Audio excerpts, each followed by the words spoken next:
Hello. Transition, you say? I did say transition. Hello, everybody. Welcome to Untold Realms, Pillars of Eternity.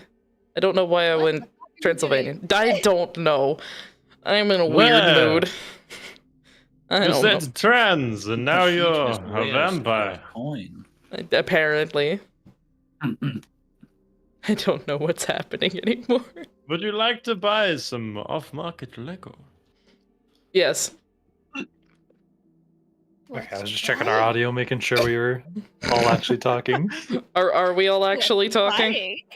Yes, I heard socks.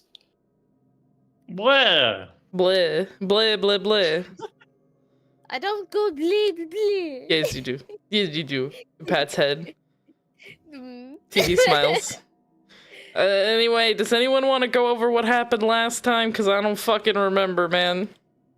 Everyone had a nap. Everyone had a dream. All those dreams were about fucking beautiful lives they could be living, and then they turned sour, and then they used their willpower to wake up. Aside from Felix, who was so captivated by their vision that they, even knowing that it was a dream, was reluctant to leave it. But we didn't actually go over that in the session. He smiles. I definitely didn't write a 4-page essay about what Felix saw and how it fucked him up so bad. I did do that. I did do that. Yeah. And also, that's not shit that has been obtained, like, outside the campaign either. That is what we as the characters saw and knew. Yep. For what it is worth. Yep. Yeah, that's technically not metagaming. Everyone else was just, like, up against the fucking hedges. Felix was in it. And then fought to go back. Yep. Yes, she did. Yeah, that's pretty much all that happened. And also, the chunk near the start of that, though, because that was the later half of the game. The first half of the game was Elric turned Fenrir into a member of the Circle of Instinct after he was coming out with a case of the psychosis, Libertin's curse. Yep. And then he stayed behind to monitor him while Shanti guided everybody up the mountain. Yee.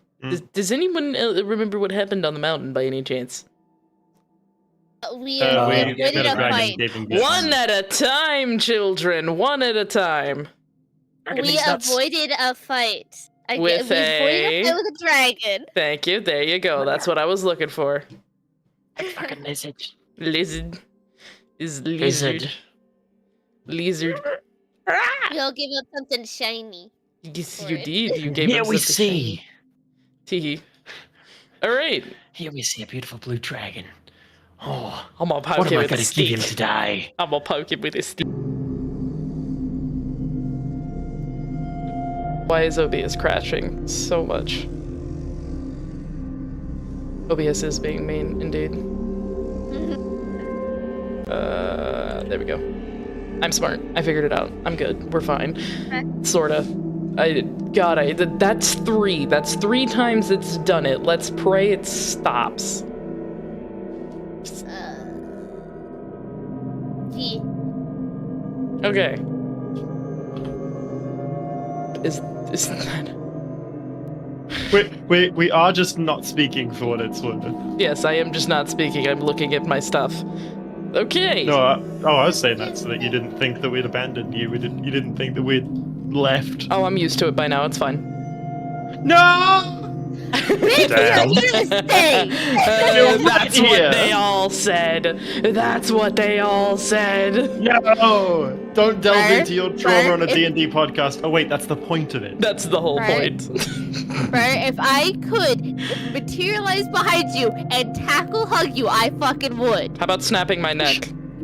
Sorry, I just had the same thought of just purple appearing behind you, just, oh my word. Motion Nutty! strikes you down.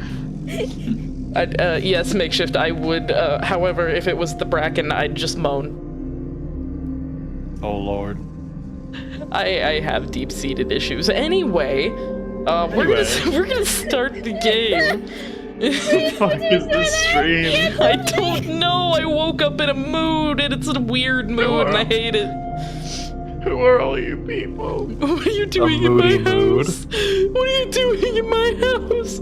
I want It's waffle D&D time, fries. bitch. Waffle Get ready to fries. play. I want Yeah, let's play. D20s. Let's play the game. Playing I the want to game. eat them. Yum, yum, yum, yum, yum. Please don't eat the dice. Don't eat dice. Fuck off. Why not? Because I said so. Anywho, yeah, you guys are currently in this weird little pocket of the maze. Felix is having a mental breakdown after being held back from jumping back into the bushes. Hooray. What do you do? Well, I'm still cradling my beautiful, beautiful, I nearly said my beautiful, beautiful boy. Sometimes. I need you to know, sometimes. I'm saying that without a gendered expectation, but I just like the alliteration of it. My beautiful, beautiful boy. I'm cradling gorgeous, him gorgeous on the girl. floor. There you go. My gorgeous, gorgeous girl. My beautiful, beautiful boy. Beautiful, beautiful bitch. I mean, what? Yeah. Beautiful, beautiful clown. Yeah. There you go. Bitch! I love how our characters are having very traumatic experiences right now, and we're all just making fun of it. Yeah! That's Yeah. how we deal with trauma, isn't it? You know, that's the healthiest way to deal with it. I literally, okay, I brought up that we do this in therapy the other week. And my therapist was like, good, that's called self-therapy. That's called working through your issues. Keep doing it, the lot of you. That's right, I talk about you and you guys in therapy. That's fine. I'd What'd you probably do to do the me? same if I could afford a therapist. I Honestly, assume everybody Ryan, talks about me in therapy. Oh, especially, you're a feature. A yeah, we got feature a whole creature. wall of Square Man. It's just full of documents that this man Oh has my caused God. trauma about. I'm like Already that character. already derailed us. You know, in like SNL, when they have like Yeah. the guest star come on and the whole crowd cheers and they have to pause the acting. That's me in your therapy sessions. I'm just imagining No. just Hello, casually sailor. falling into the therapy session. With a fucking hand. Okay, hold on. Pulling it off his head. Hold on. The only thing I can think about, I had to switch us back to this screen. The only thing I can think about is that one SNL skit where John Mulaney is playing a sailor and like two women are standing next to him and they're like, now which one of us are going to be the object of your affections? And then fucking Jimmy Fallon walks on and goes, oh ladies, I'm home from the war. And John Mulaney just goes, hello, sailor. Oh no! We've derailed immediately! We have, it's fine, don't worry about it. That's why I have this screen. We have, it's our show! Just sitting on the couch, you know, talking to your therapist. Makeshift opens, like, your therapist be like, please tell me what you want. Makeshift opens the door. Hello, therapist. I'm taking over the Hello, session. I think I sailor. would scream. I think I would genuinely scream and cry a little bit because I wouldn't know what to do about the fact that he was in fucking Australia, let alone knew where I go to therapy or even where I live. Life has No, many I'm not doors, convinced. Ed boy. I'm not Oh my convinced this god. boy remembers the name of the city I live in. I do. I know you do. I only remember things that aren't, like, important to my daily life. Where did I put my phone? No clue, but I remember where Socks said they went to elementary school. We don't have elementary school, so I've obviously lied to you in Socks, your it's a dream. joke! I know! Damn, I never went to school. Somebody other than me? Woo! Oh, that's right, I forgot you grew up in a tree. Yeah, I spawned out of the trunk of a tree, and my parents were just like, What? I guess we're taking it home? We're stealing Is a this a baby. pet now? It's fine. And then I grew into a person, and they were like, oh, well, shit, that's a bit dodgy. We don't refer to this as a child now. Is it a bed? Yeah. They say I was Okay. unplanned. They say I was unplanned in, the usual sense, but no, it's just because I crawled out of a bush on a date. Anyway. Yeah, didn't know you were a Superman. Holy fuck. Okay, alright. Game. We're here to play a game, right? We are. Let's we're actually gonna- play D&D now. We're here to play a game. Okay. I'm gonna stop riffing. That's the thing. You let you and me start riffing, we're never gonna stop. Anywho, alright, yeah, like I said, Felix is having a mental breakdown, you're all in the hedge maze of trauma. What do you do? Hedge. His mother. No, yeah, I was cradling my gorgeous girl, my beautiful, beautiful boy. Have someone else doing something. You two are the ones that can see that. I'm around the corner. Well, then come around the corner, you fucking clown. I think it's safe to assume you can hear crying. Yeah. Yeah. That's pretty safe to assume. Yeah, I don't think Ansel's gonna be saying anything. He's gonna wait patiently in the corner. Typical man! No, I'm kidding. Luby's just looking at this like, what the fuck? God dang women, and they're crying. Oh, Jesus. Hey, listen, I just said it before Makeshift could. I feel like it's no longer him that's the problem. We've reached that point.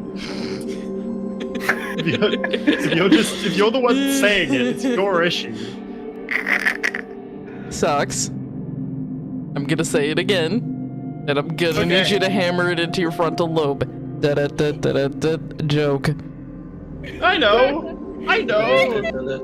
Depression. That too. Anywho, does anyone do literally anything except stand there awkwardly? I'm sitting there awkwardly. I don't know what to do with this situation. That's why I wasn't asking you.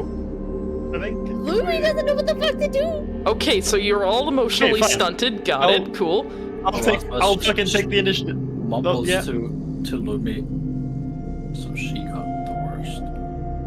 I'll take the initiative with Felix then.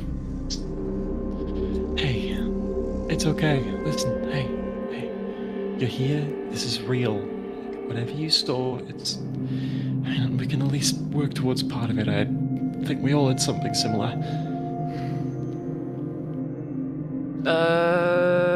Let me look at stats. I should probably have pulled stats up beforehand. Hold on.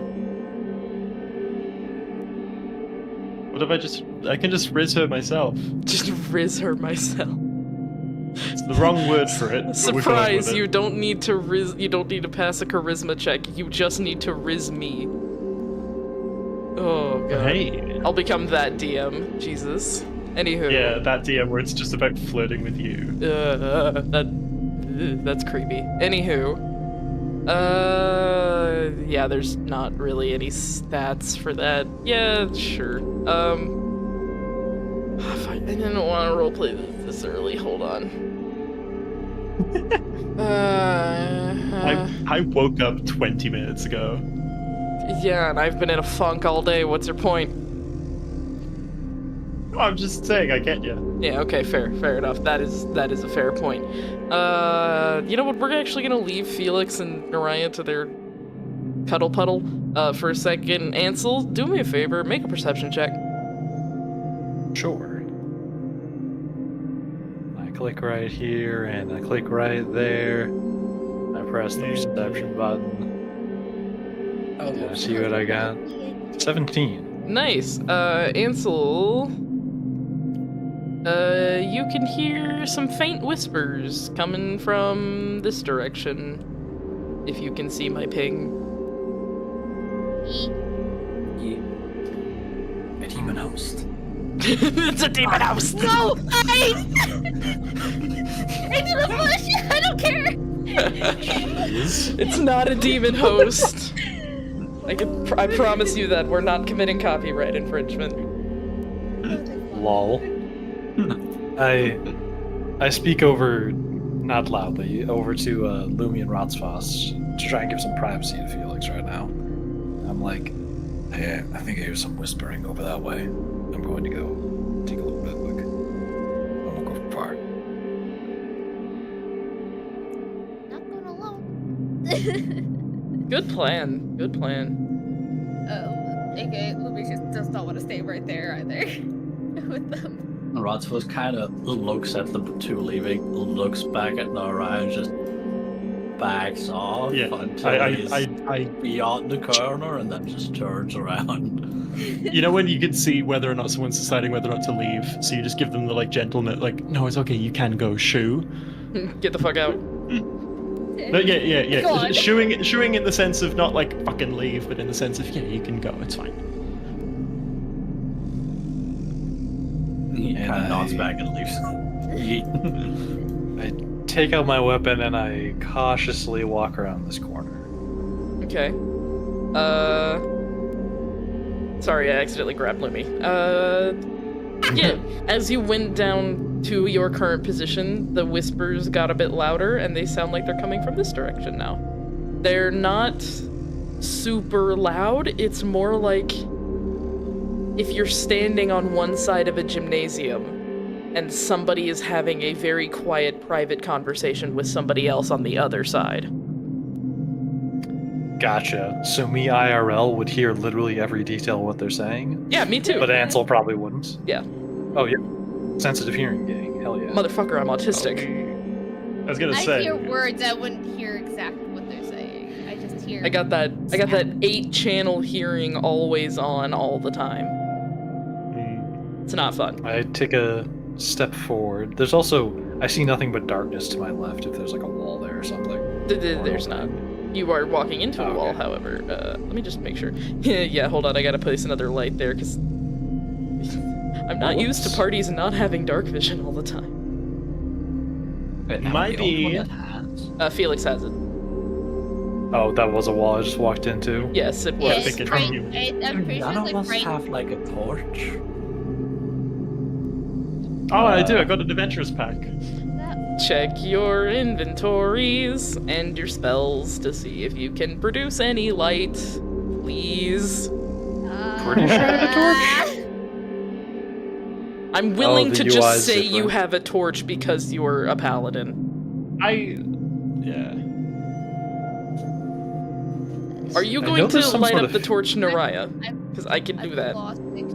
Oh shit. There's a feature somewhere that lets you just turn on a torch, right? Yes, I have it. I can do that for you if you just tell me you're gonna light up a torch. Oh yeah, I light a torch. I thought I had to turn on the setting Okay, myself. cool. Nope, I can do it myself. How much feet of light do torches give? Actually, we're only gonna do. I think it's We're gonna 10, 15. I'll be nice and give 15. There you go. Save settings, Yay. Naraya. You should be emitting some light now. Oh, lovely. I love emitting light.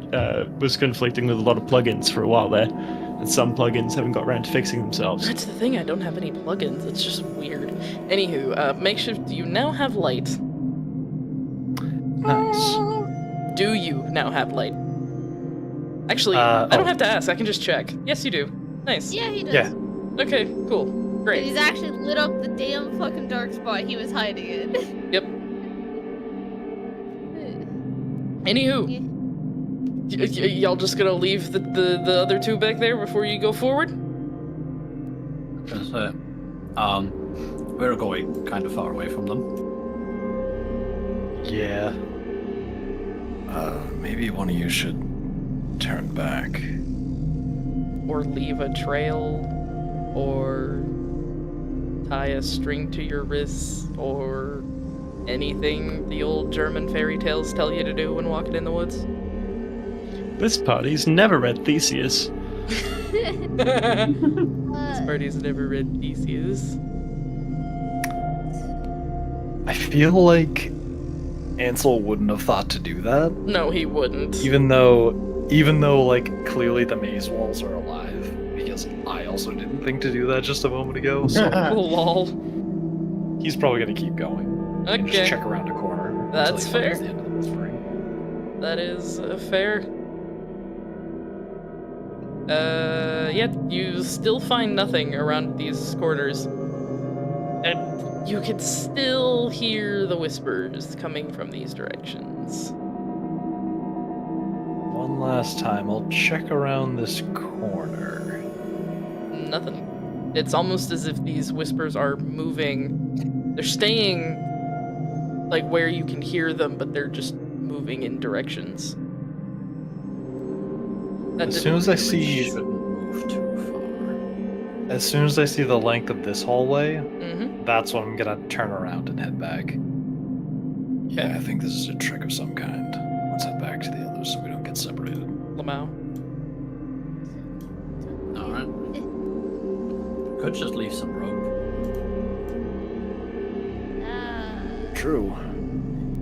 How much feet of rope you got? I got the rope in my hand and the rope between my legs, but that's about it. Bruh. Bruh. Please do It's gonna not take make so the other long. characters hold on to that. It would take so long to just to leave the markers anyway. Don't do it. Oh my god. Just, I mean, 30 seconds, but not still. even long enough to last the entire hallway. What are you talking about? I hate this. It's Okay, horrible. okay. It's bad. It's All right. unpleasant. Alright. God, I need to not. Okay. Whew, I'm fine. Anywho. Yeah, okay. Oh my god. I'm sorry, I'm being such a horrible DM right now. I'm so sorry. All good. You're I good? think It's fine. I'm the menace of a player. It's like Oh, okay. it's like 2 or 3 a.m. It's 1 a.m. Silly. Oh, Oh. okay. I can do this. I'm fine. Anywho. You turn back. The voices still seem to be at an equal distance as they were from you. So it's like the more you go back, it starts to sound like they're coming from, like, same direction you were going. Alright. Yeah. Back. Do you want to have the conversation without us, or do you want to wait? I don't think there is a conversation to be had. That's the thing. She's. Yeah, she's just being soothed. I'm just like talking to her and saying things like, "Hey, no, It's like trying to get a horse to not kick children. Yeah. Saying like, whatever it was that you saw, and I have an idea of what it may be, at least some of it. I saw a lot of the same, and I want you to know that I will stop at nothing to work towards that for us. That happiness." She kind of starts to calm. The crying kind of slows to more like shaky breaths and stuff like that, but she's got a pretty good grip on your arm with both hands. Okay. Felix, if we ever want that, I'm so sorry, but we're gonna need to move.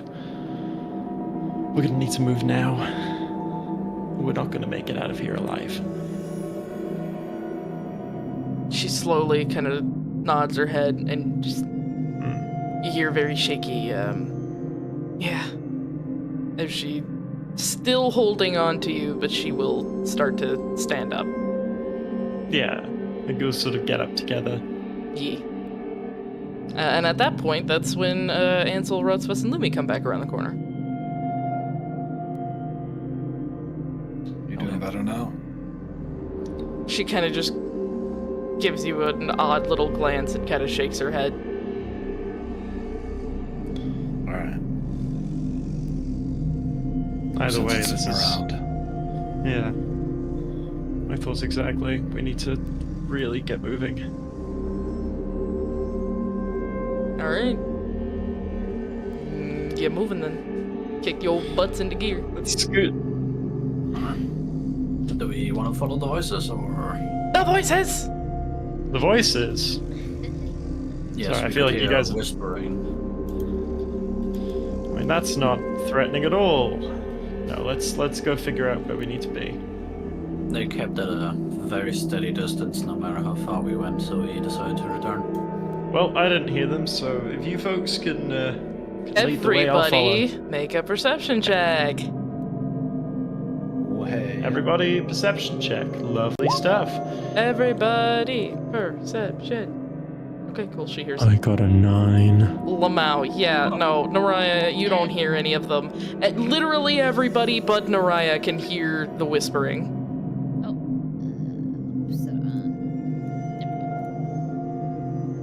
And Felix looks quite perturbed by said whispering. And she grips onto Naraya's arm a bit tighter. Naraya grips her back and holds her hand. Alright, let's get going. Let's. So, You let me know if it starts saying anything particularly troublesome.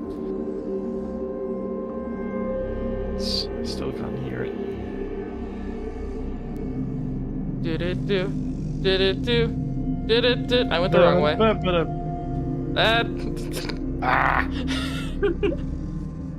I've been pulled into the back rooms. No, you haven't. You're still there. Go. There you go. That's where you are. Got by the yoinky sploinky. The yoinky splinky. All right. Come on, Felix. Just drag her along like a puppy. Actually, you know what I'm gonna do? I'm just gonna, damn it, I can't do that. Never mind. You're gonna have to tell me which direction. Yeah, voices I come am. from. You start to hear the voices come from up this way. Da-da-da-da-da-da. Okay, I'm The just gonna delete voices. Felix's thing because I don't want to yoink anyone into the nether, so... We're assuming Felix is on me. Essentially, yes. Just assume Yeah, okay. Felix is on you, I'm just gonna shove her... That is not Felix, that's Naraya. Jesus I'm just gonna Christ! shove Naraya or Felix over here into the corner. Until I need her. So yeah, Felix is on Naraya. Have fun. Alright, Felix, you've been put away for the day. Put your clown back into storage. Put her in the like little ottoman, the Exactly. toy chest. Yes, exactly. I'm stuck in the. No, I'm stuck in the corner. There you go. Are Thank you now you. stuck in the corner? Thank you, you're welcome. I'm still stuck in the corner. God damn it. Why are you stuck in the corner? I don't know. You are no Pepe. longer stuck in the corner. Yeah, there you go. You can. I believe in you. I believe in you, Yasha. You can find your way through the maze. Josh is doing it. I'm Yeah. gonna say, as long as there is no intersections, I know where to go. As soon as we come across an intersection, he says that. Yeah. Oh, Which directions are the voices? Roll a perception Voices, check. Mason. What do they mean? The voices. At 21. Okay, Rotsfus, you have no idea which way to go because they sound like they're all around you. Lumi, they sound like they're coming from this direction. You can hear, you can see this Rodsmus looking around, very confused. Well, we're just gonna be like, up this way, this way. yeah. Yeah.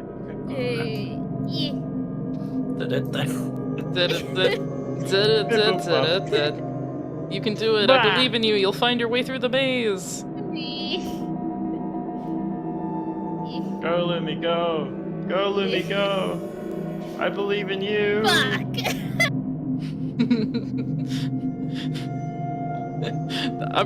I'm not gonna help you. This one's kinda easy, and I'm not gonna give y'all help at this point. You guys can find a fork figure in it the out. road. Yeah, you guys You find can a figure fork this in the one road, out. and they're a little confused as to what a piece of cutlery is doing somewhere like this. Alright, yeah.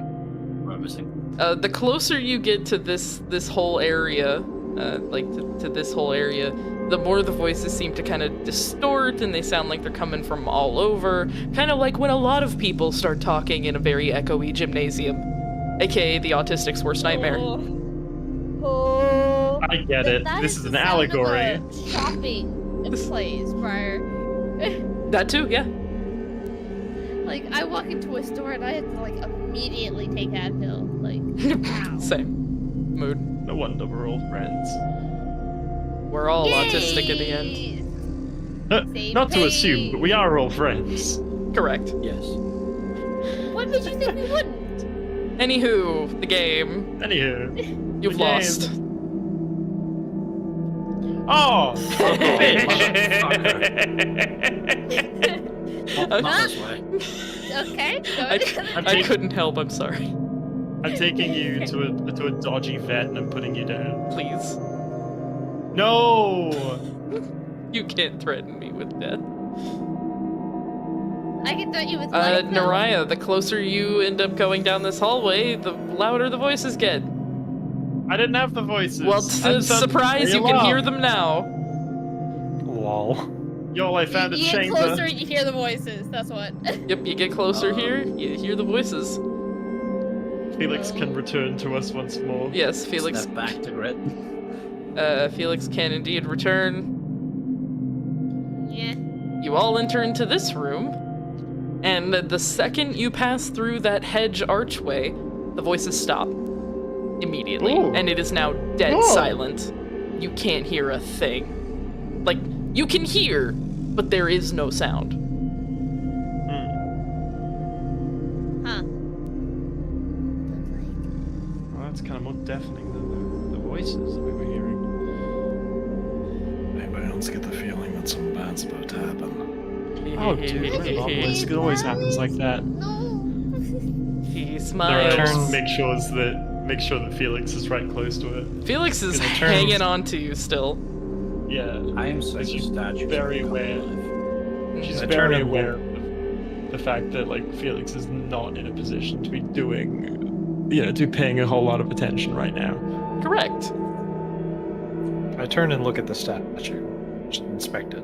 Do me a favor. Roll a...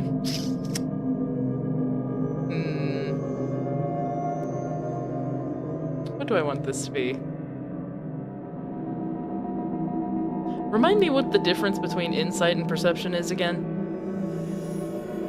You mean Perception. investigation and perception? No, insight and perception. I want to know the difference.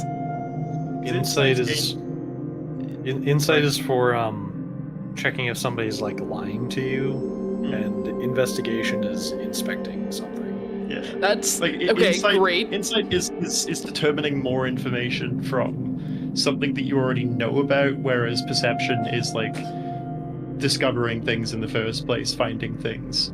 Okay, fair enough. Thank you. That's what I needed. Okay. Give me 1 second.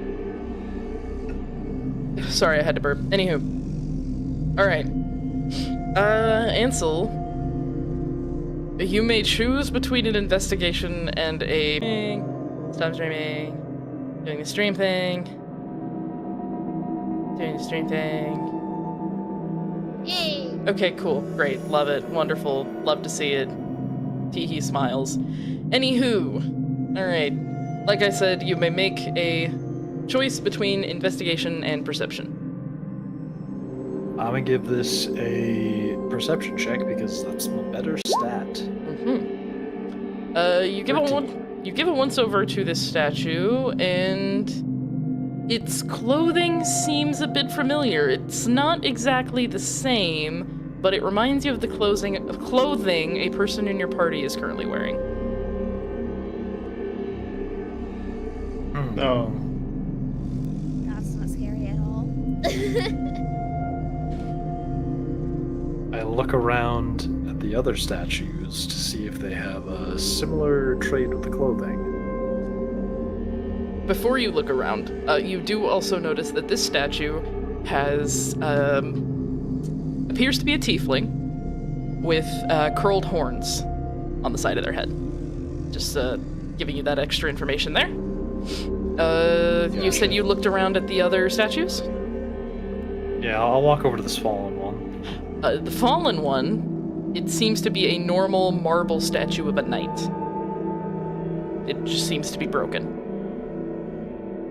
up to this However, one. no, wait, go back. Sorry, I was looking at my notes. However, around the broken parts, you can kind of sense a little bit of celestial magic. Just a little bit. It smells just a hint like ozone. Just a bit. And I look over at this one. That one. You look at that one, and that statue, you do not recognize the person in the statue. However, they do seem to be wearing clothes that are pretty common to be worn in the capital city of where you all are from. Just common, Where- everyday clothes. Where we are is in Ansel, where he's from, or Vestia? No, as in the capital of the previous planet. Where Gotcha. Felix and Naraya are from. Oh, okay. And whose clothing does the tiefling look like? The tiefling's clothing looks pretty familiar, and it's resembling somebody in your party, and it is definitely not any of the three women. Although it seems to be a woman, the statue seems to be a woman.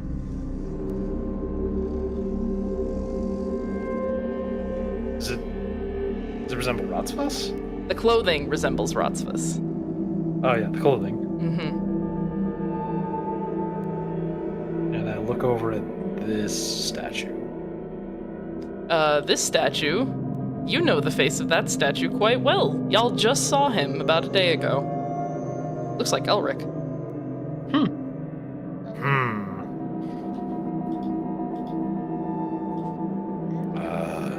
don't like this room. Everyone, this statue here, it's my son Elric.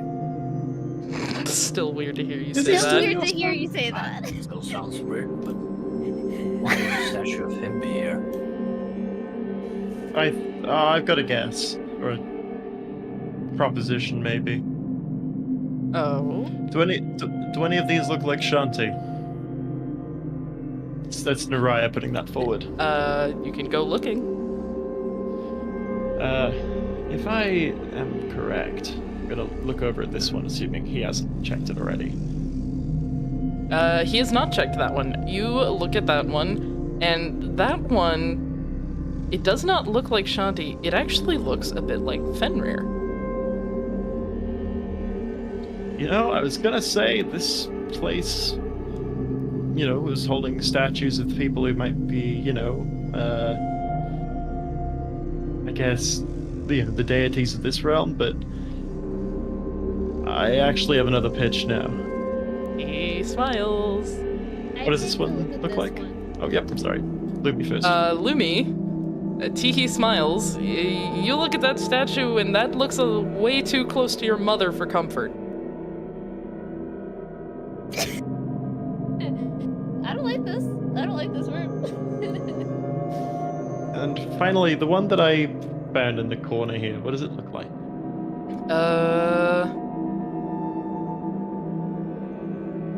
See, I totally thought that I was going to be bringing in the, what's his name? The Dragon's Apprentice. I did not, plan on him not being here. Whoopsie daisy! Oh! I'm an idiot. This one looks a bit odd. I'm gonna come up with something on the fly, so shut the fuck up and let me talk. Okay. This one looks faceless. It has no face.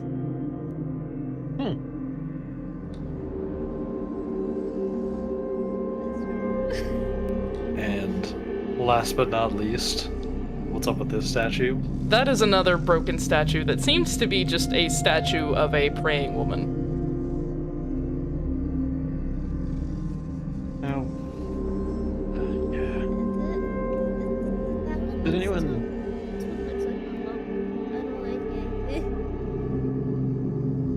Did any of these people feature in anyone's streams? Because Fenrir wasn't mine. I want to look around and see if I recognize anyone. Yasha, do me a favor, make a perception check. Actually, yeah, no, perception first. We'll do perception first, and you can see. This little statue over here looks a bit familiar. But you can't quite figure out why.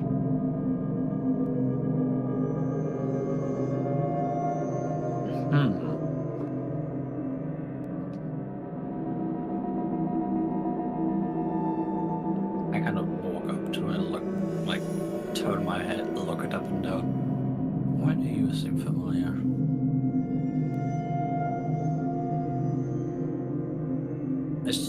Does the statue have like a base or something that maybe has something written on it? Ooh, yeah. Good point. It does. It has a little base. It's like sitting on a little pedestal. Is there an inscription or something? There is. Do you read Infernal? Let me figure out. I don't think so. Nope. Okay. Then it is illegible to you. unless you have detect language or comprehend languages.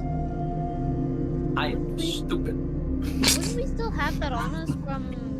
You have it for whenever you're around like Elric and Shanti and them, they'll do the casting of that. But as of right now, no, you do not have it. You are kind of outside of their realm of influence at the moment. Okay, thank you for clarifying, because I was confused. You're welcome. That is fair.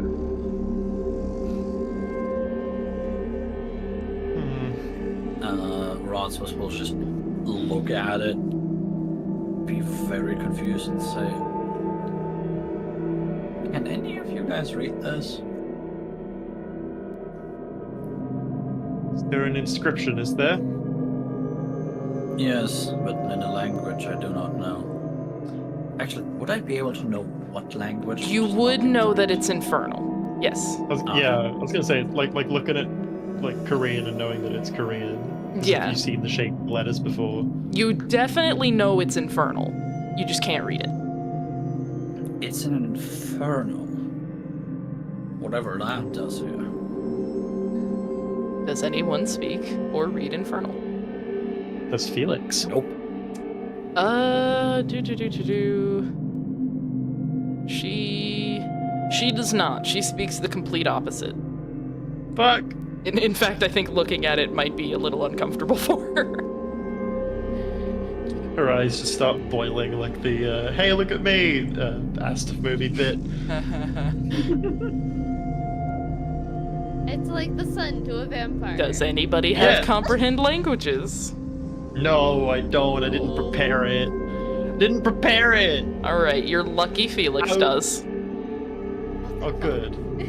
Felix is going to let go of Naraya and walk over to Ratsvas, and she will quietly cast Comprehend Languages on Ratsvas. Ratsvas, you may now read what's on the base. I shall. You read what's on the base, and it is an old scripture from your religion, detailing the denizen of finitude. What is it, Rasmus? Oh, that was out of character. He smiles. Yeah? Out of character, I know what the fuck that is. In character, he looks at it, looks back at the statue, visibly even more confused for a second, and just says,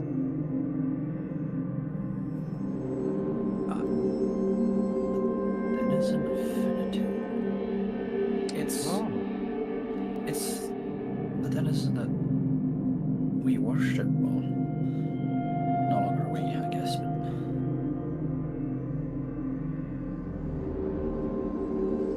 What the fuck is she doing? Your statue of her doing here?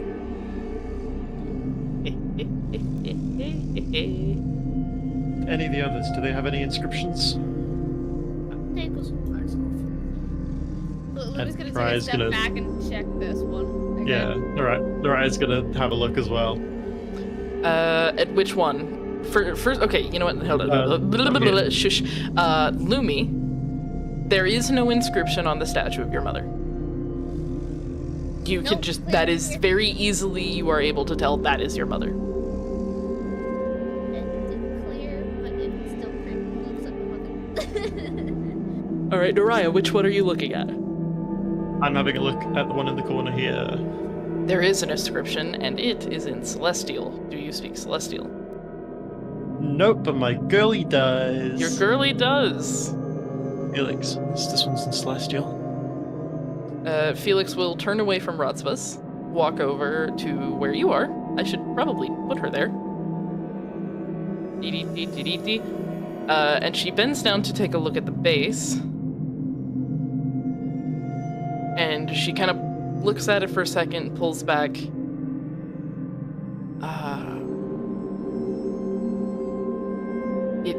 It just says the sun, the tower, and the fool.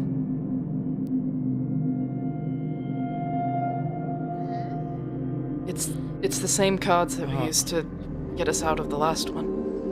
And it's the same cards that thing showed to me in the vision of the last one.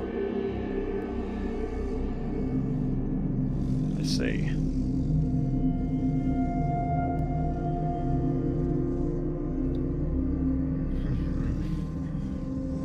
I don't like these structures taunting us.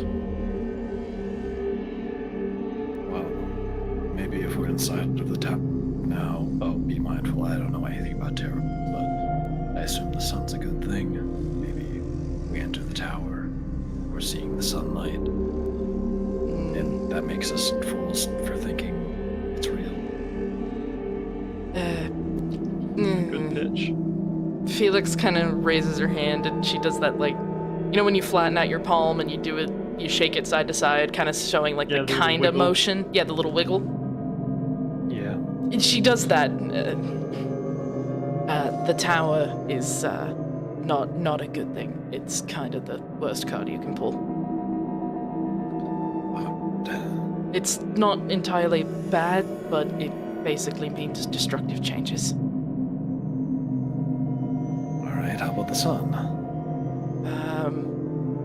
The sun. I gotta look at my shit again.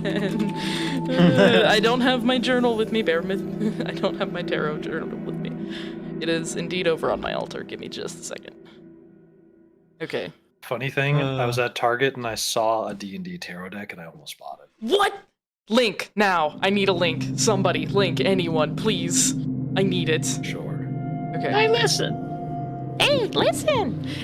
Felix kind of moves her head from side to side as she thinks. The sun is more like, it's more like optimism and positivity, so, I mean, you're kind of right, a little bit. It's, yeah, you're mostly right. It's, things will get better at some point. And then the Fool is, it's like these new beginnings and a bit of naivety. Travelers. And she just starts kind of mumbling about the Fool. Is this thing... Is this... It really feels like this thing is threatening us with a bad time. A bit, yeah. Saying like what? Because we didn't take its offer of the sunlight, it's gonna throw all these destructive changes at us, or... I don't know. Could be. But it seems like at least 3 of us have someone important to us. Do either of you two have recognized any of these people? And he specifically looks at Mariah and Felix. Felix looks over... Fenrir. Fen? Where? Fen. Here. And Mariah takes Felix over to him. Okay. She will stop in front of the statue. And she's gonna look at it for a second. And she's just gonna stare at him for a second. And then she's going to be overcome by rage. And she takes a step forward to try and shove the statue over. And in the split second she does that, the stone face of Fenrir melts away to reveal his actual face. And he screams at her and calls her a failure. And she stops in her tracks. Hands outstretched, ready to push the statue over. And she's just staring at the statue. And its face melts back into stone.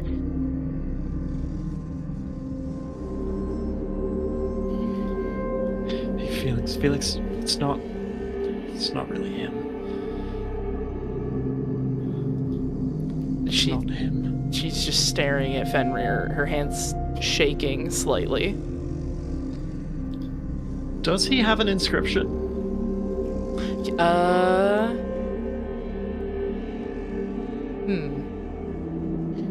No, he does not. Okay, good to know. I just want Rosalind to say, fuck this pillar in particular. Do you? Not necessarily, yes. Okay. While this is going on. not necessarily add anyone, just in the fucking room. It's like, fuck this pillar in particular. Nice.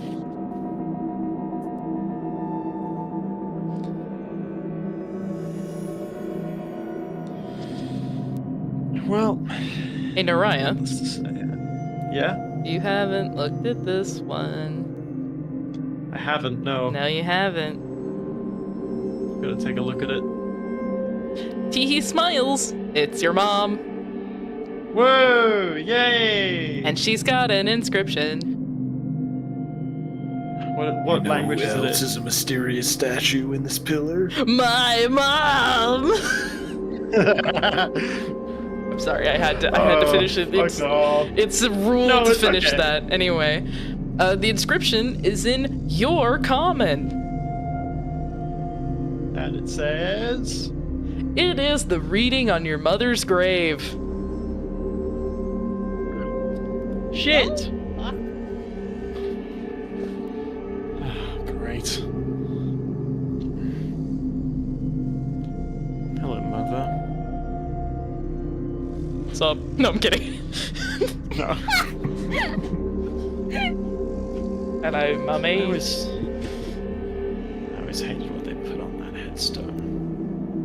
You know, I didn't really get a chance to write it. I was dealing with too much stuff. My younger brother and whatnot, but fuck, they just put the most generic shit on there. Acting like she died of no reason when it was clearly preventable and clearly somebody's fault. I just...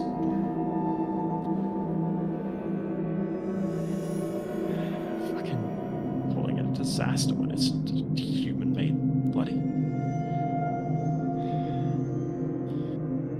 And having seen what happened with Fenrir, she reaches out and grabs the and like goes to touch the hand of her mother gently, see if it activates the statue at all.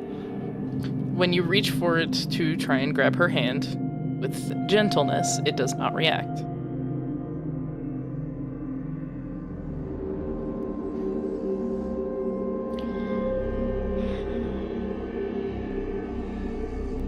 This place is stupid and I want to break it. You gonna break it?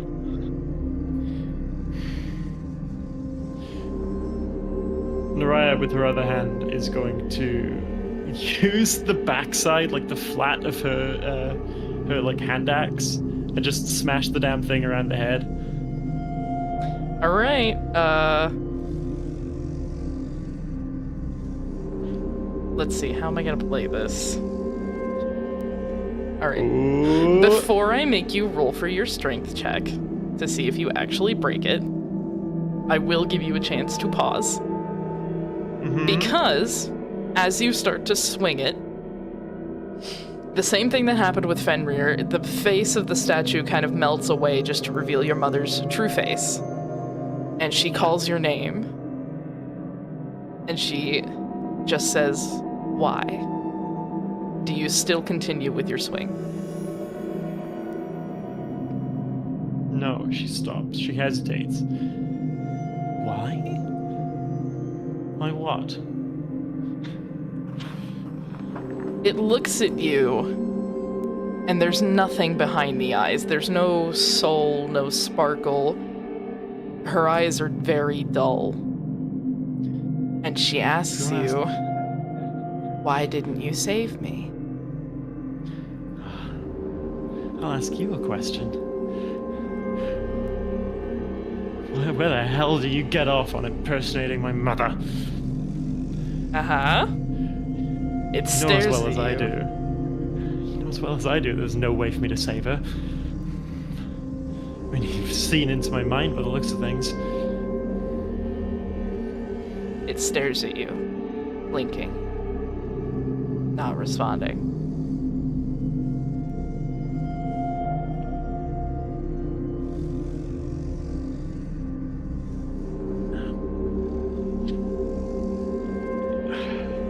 Why didn't I save you? Well, I didn't know. No one knew. You didn't know. Do you know what? I'm sick of this place. And she will continue her swing once more. Okay. Do me a favor and make a strength check. Yeah.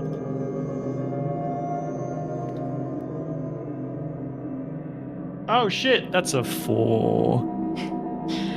You're able to bury the axe in the back of the statue's neck. I was using the backside of it. You're able to As a smack the bludgeoning backside of your axe into its neck, and you can see the neck start to crumble.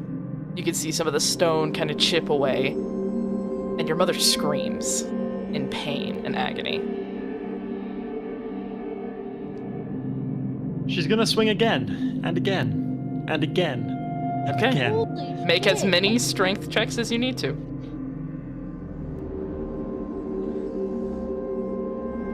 It's a 7. 7, okay. You're able to crumble more of it. Each It hasn't completely Swing. destroyed the statue yet. each swing adds another word to what Naraya is saying. Okay. How? Yeah! The 9. You impersonate the dead! Okay. 20. That was a 9, a 16, and a 21. Yeah. That 16, you were able to smash the statue. The face of your mother melts back into the stone, and the statue crumbles to your feet. And it is And the- lifeless. And the last strike would have been through the body then to smash that too. Alright, you have smashed this statue into rubble. Dead people stay dead. You did Don't that. fuck with that. Smash them. They're not real. Smash them to pieces. Ansel, do me a favor, make the perception check.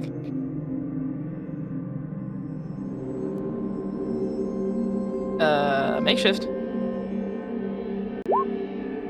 Sorry, I was muted. I said, "Oh boy," excitedly, like a kid in a candy shop. 21. 21. Holy shit. With every smash Naraya makes to this statue, the smell of ozone starts to get a bit stronger.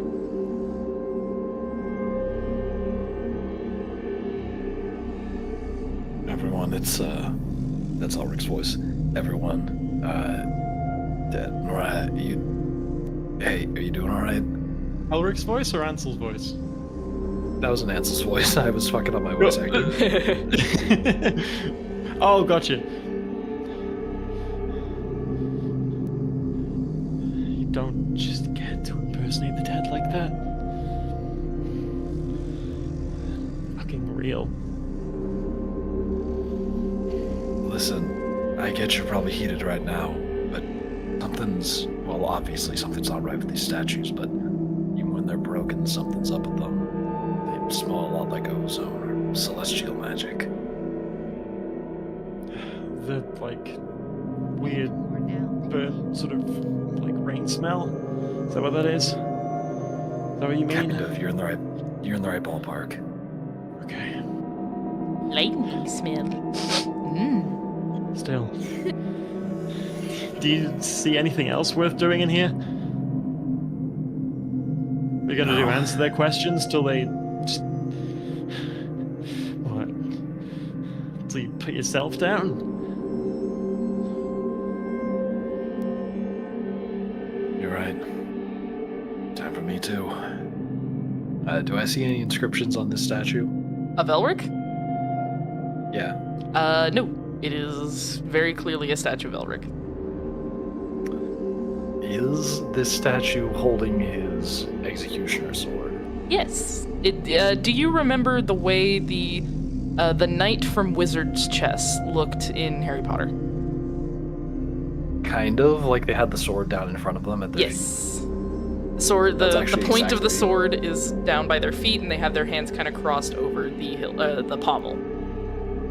That's exactly the way I was picturing it. Okay, good. Same What? hat. One follow-up question. Does it have the chip in the tip of it, or is it just a regular executioner sword? His overrun one. Is that... Because that... I'm gonna Because- go with it has the chip in it. Gotcha. Just want to make sure. Yeah, I'm gonna go ahead and say it has the chip in it. It's his sword. Ansel reaches his hand out calmly and slowly towards the hilt of the sword and looks up towards Elric's face as he does it. The statue does not move. He grasps down on the hilt.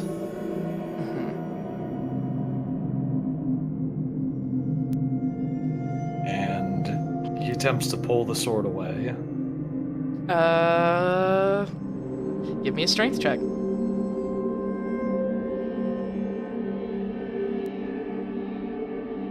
And click. Sorry.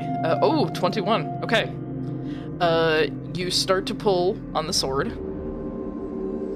and as you try to pull it, it's clearly cemented into the statue. Like, it is a part of the statue. It's not just leaned up against him. So you start to pull it, and the second you feel any sort of give, it does the same thing the other two statues done. Elric's face melts away, and he calls you a monster. Giving pause for a moment, and also pausing the pulling motion on the sword, but keeping the grip on it. Gonna reach one hand up to the statue's face and say, I know. I should have appreciated you more in that past life. Oh my god. Sorry, Elric. And I'm gonna yank way harder. Okay. One more strength check. This one's with as much intent as I can to just break the statue. Then go ahead and give me advantage. That's going to. Oh, okay. Second roll right here. Yeah, we'll stick with 22. that 22. You yank the sword out of Elric's hand, and the body of the statue does nothing, but Elric's face, I guess, because it's not him. Elric's face lets out a sound of pain. He's your character, so I'll let you imagine what sound that Elric would make when he's in agony. So, yeah, he makes that sound. Word.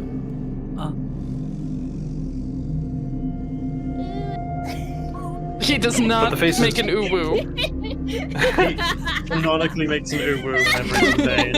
It's part of the pact, part of the deal he's got going on with the animal thing. He must ooh-woo. Sorry, I had to slightly break my own tension with that. It's what Shanti taught him. It's what. He's been trained well. Good boy. But the face is still there, like the statue is still technically intact. It's still there. He's crying out in agony. And he continues to spit insults at you in your common language of Silenoran. Gotcha. And while he's in the middle of doing that, Ansel's just gonna raise up the new stone sword and bring it down right towards the neck of the statue. Right, make an attack roll. Let's see here. Since it's an executioner sword, it's the same stat block as the maul. It's just not bludgeoning damage. 8. Does that hit a statue? I mean, yes, it hits it. However, you are able to sever the head, but the body is still standing. So the head continues to scream at you. And I'll give another whack to the body. And smack. There you go. You give one final whack to the body, and the entire statue crumbles to the floor. The face on the severed head of the statue melts back into stone, and that statue becomes lifeless as well.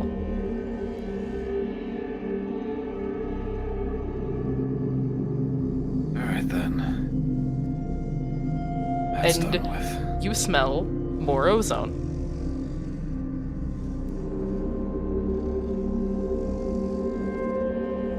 Who's up next? Who wants to face their trauma? Come on. It's either Yasha or Purple. Y'all gotta do either rock, paper, scissors, then do it, but it's gonna be one of you. I am the rock. I am the rock? Yeet, okay. I'm Alright. not yeeting at the statue. Yeet self into stone. The strongest stone will survive. Unstoppable force meets immovable object.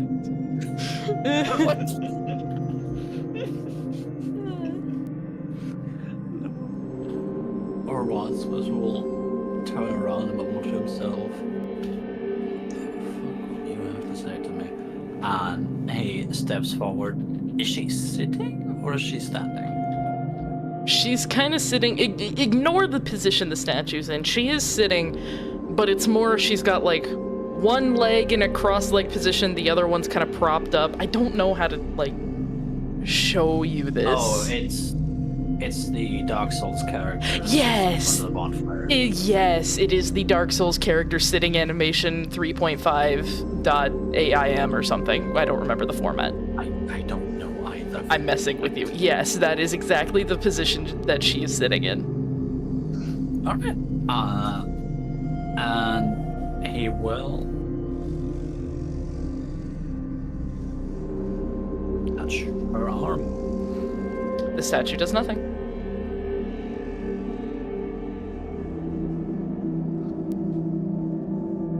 He pulls back. It's like, okay then.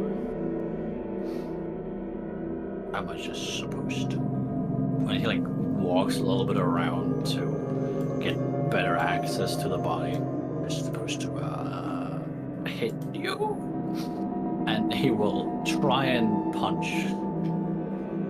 All right.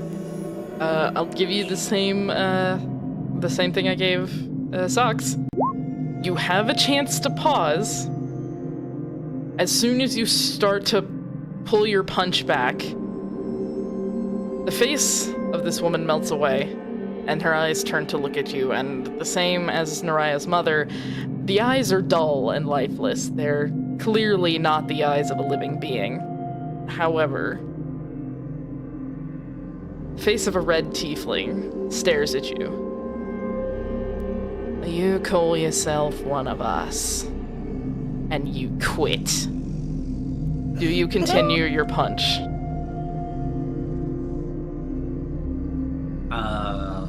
He will pause for just a moment,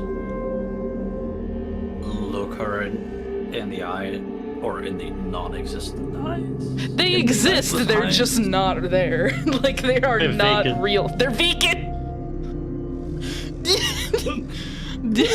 Her vegan eyes. That woman is most definitely not vegan.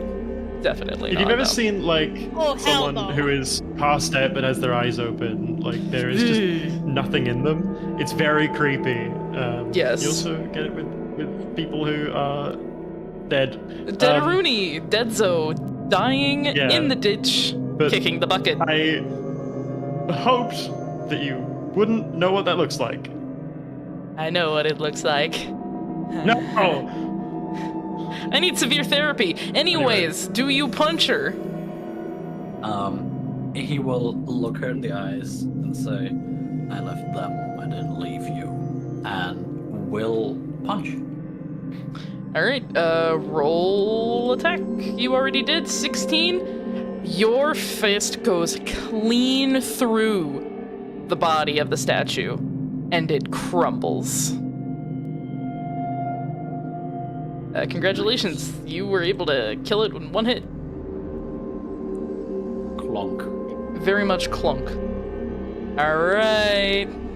I am the superior rock. You are the superior rock. Alright, Purple. It's your turn.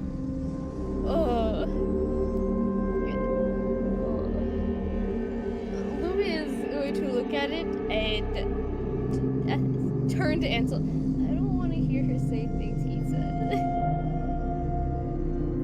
He's gonna take a moment as he like turns away from the statue and like hears your voice. He puts a hand on your shoulder and looks at you silently for a moment. and like the usual energy about him, like the happiness, you know, golden retriever energy, is just kind of not there right now. He goes, Lumi, in the world they showed us, I did see Elric in a happier life, where he wasn't turned into a monster, and neither was I was king. I want you to know 2 things. One, that I'm here for you no matter what happens next, whatever you hear next. And 2, that you were in my vision of a perfect future as well. Alright?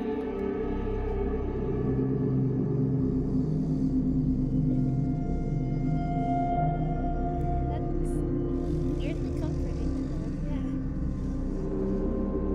Alright. He smiles. Lumi slowly walks up to it, and she's going to put a hand on the cheek part of the face. Okay. How tall are you again? Like in real life, 4 foot. I'm No. definitely meaning how tall is Lumi? Lumi is 5'6". I know. Lumi's 5'6"? Yeah, you're on your tiptoes. But you do it. You manage it. You're good. Not here to see my mother. Not here to see her. And Lumi's going to pull back and swing at it with her staff. Alright. Once again, I'll give you the same thing that I gave Rotsvus and Araya. You have a chance to pause.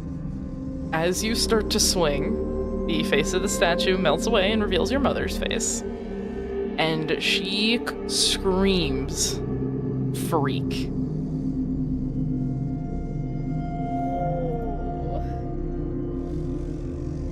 Do you pause, or do you follow through with your swing? She's gonna follow through with the swing. Okay. Make an attack roll, please.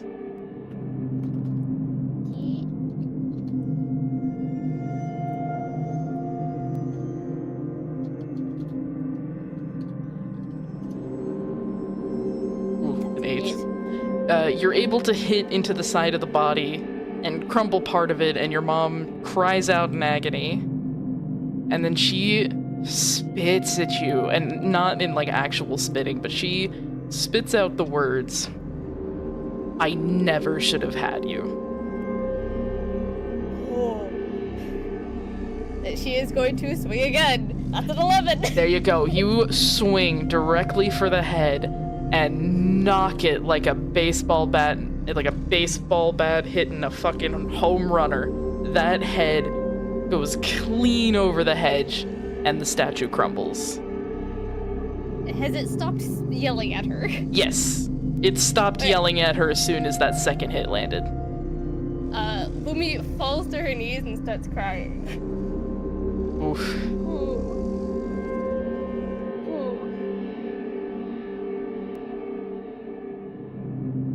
Yo, Ansel, this would be the time when a good friend would kind of, like step up, give her a hug.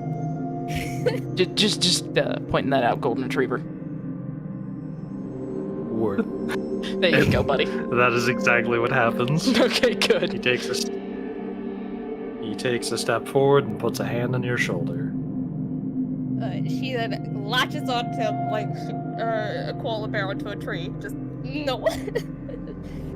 There is no escape that hug. Yeah, bring it in.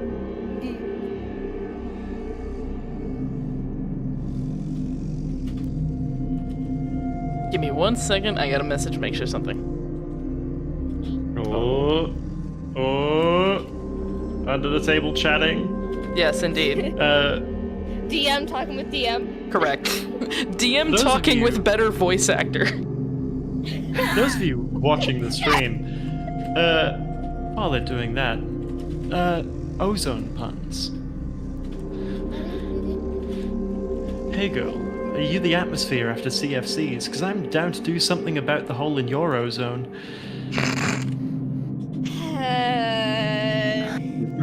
That's a good one. That's got layers. That does have layers. Why don't you send me an image of why is there so much ketchup on their feet? Don't worry. Listen, I need your opinions. I need you to tell me which one's better. Which one would you pay for, Makeshift? No, the one with the just- Nutella. Ryan's just sending him like recipes for things like the dragon's cum shot. It's like No, I hazelnut sent him that creamer last week. Oh yeah, that was a good recipe actually. It looked quite good. It's hazelnut creamer and fireball, by the way. Okay, what the fuck? Ugh. That was a bit of a vomit burp that just happened there. Oh- Thank oh my God, for no. reacting that way. Oh, I hate those. bad, I am I? hate those. What it's worth, Daria has like scooted over towards Felix as this is all happening, like just knowing what's likely gonna have to come. Give me just a second. That's Still fine. I don't thanks. expect you to DM that. I'm just saying. You know, just give me a second. No, you're gonna get a response. Just give me a hot That's second. fine.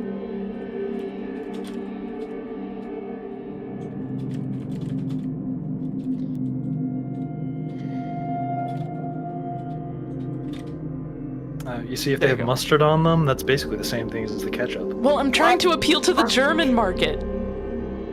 Oh, that's a good point. I don't damn well the two of you are not actually talking about that. You don't know shit. You don't know shit. don't- Shut up. Hold on. She's The prepping reason for tomorrow. She has something See- planned with her husband. I don't need to know what the two of them get down to. They can do all the kinks that they want to. But what Oh I'm man. saying is, you're being a bit obvious of you're trying to distract how long it's taking by throwing random conversation out. Don't worry about it. Yeah, good. My problem is one of the dead air fallbacks I've got is just soundboard bits, but unfortunately a lot of them are copyrighted music bits. Guys, question: Yeah. Is a grilled cheese still a grilled cheese if I'm using a bagel instead of normal bread? Yes. It's not Yes, the bread it that is. matters. It's not the bread that matters. It is the method of preparation of cooking. Correct. Are you grilling it or are you frying it? See? Grilled cheese is We grilled can cheese, no stop matter the at bread. It's the meth that matters, not the meth. What? It's the meth. What else do you make grilled cheese with? Yasha, no. Yasha, Yasha, I'm no. going to have to ask you later when we're not on stream what the fuck you have. Don't worry about it. My brother in Christ. Definitely some form of ADHD. I'm calling it now. You really gonna say my brother in Christ at him? Okay. There's nothing holy about him aside from the hole. Okay. I have my answer. We're gonna And stop the talking view about of this now. 4 openings. Yeah, fair enough. Oh my god. Anywho. Yeah. Okay, you walk over to Felix, and she's... Oh boy, she's watched everyone else smash their statues, and she looks over at you wide-eyed like, I can't do this. You don't have to do this. You don't even have to watch. Yeah, okay. I mean, ultimately it'll be smashing a fake one so we can see the real one again. At least with mine, I'm not gonna see her again anyway. Sorry. I had to mute. No, it's okay. I had to mute to rip fat ass. Anywho, You know, what's the point of muting it if you just announce it, right? it's not the you could've fact announced that that I you was did trying it. to hide, it was the sound. No, fair. Yeah. Anywho, Felix kind of takes your hand and gives you like a really tight squeeze. Do you want to do it? She shakes her head. Do you want me to do it? She shakes her head again.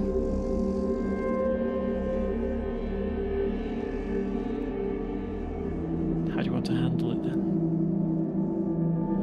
Ooh, that is a good question.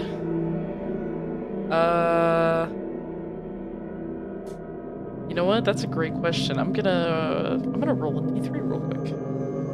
Actually, I'm gonna flip a coin. Lumi's in too bad of a shape. Where's my? Yeah. Where's my coin? There it is. Okay. Yasha, heads or tails? Tails. Alright. Felix looks over at Ansel when she's got a bit of a pleading expression on her face. He'll give a little nod and like pat Lumi on the back. Lumi, I think Felix needs my help for a moment. We'll be all right. She's gonna look up. Yeah. She's slightly wiping her eyes. All right. Lumi's also gonna look at Felix. Not a sad look, but like, what's the word? Empathetic. Yeah. Because you know where she's been. You know the feeling. Yeah. And he's gonna walk over to you and say, all right, how can I help?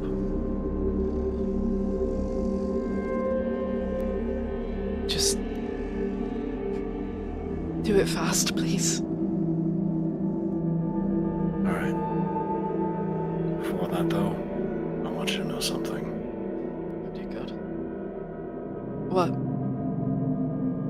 When we first met, I don't think that I made a mistake in helping you. Aww. Aww. Throwback. Oh my God. Gives you a little pat on the back. She gives you a slightly awkward smile in return. And holding up that stone sword. And now, let's bring this burden to an end. Raises it up, brings that sword right Make down a dexterity and- saving throw. Oh, Teehee smiles. He smiles. oh. Oh no! Oh, buddy, that is a crit fail. I got grabbed, didn't I? A bit. Makeshift, as you try to swing your sword down onto the statue of Fenrir, you hit something around it, and an immediate electric shock jolts through you and sends you flying back all the way into this hedge. Ow. Yeah. Let me roll something real quick. I do not know how to roll this privately. Okay, GM roll. There we go. Okay. Yeah, I'm gonna need you to take 10 points of damage. Ah. Damn. This is what he gets for trying to help a friend out? God damn. That's what he gets for trying to complete something that's not his. That is true. No. I still like to So make the it's- joke that this is what he gets for helping a friend out. Damn. Rolling in pain for a moment, he grumbles up and goes, well, I did call the sword burden. That hurt. That's what I was worried about. Felix looks between the two of them, just like, oh shit, oh shit, oh no, oh fuck, oh shit, oh fuck. I think this might be your responsibility. Sorry. I can't do it. I can't have him call me that again. At this point, You do it now. Sorry. Yeah, do you want to go ahead? At this point, Lumi is gonna walk over to Felix. She's gonna lightly put a hand on her. Not any way like grip or anything, it's just a slight on the arm. Not actually him. Not his words. Great thing is, if you break this statue now, you never have to hear it again. They were his words. But they're not his words now.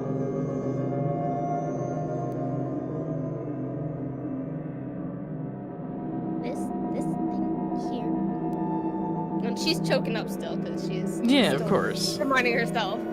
She's like, this is not him. It's an illusion. It is something wanting you to still feel small. Yeah. And you're not.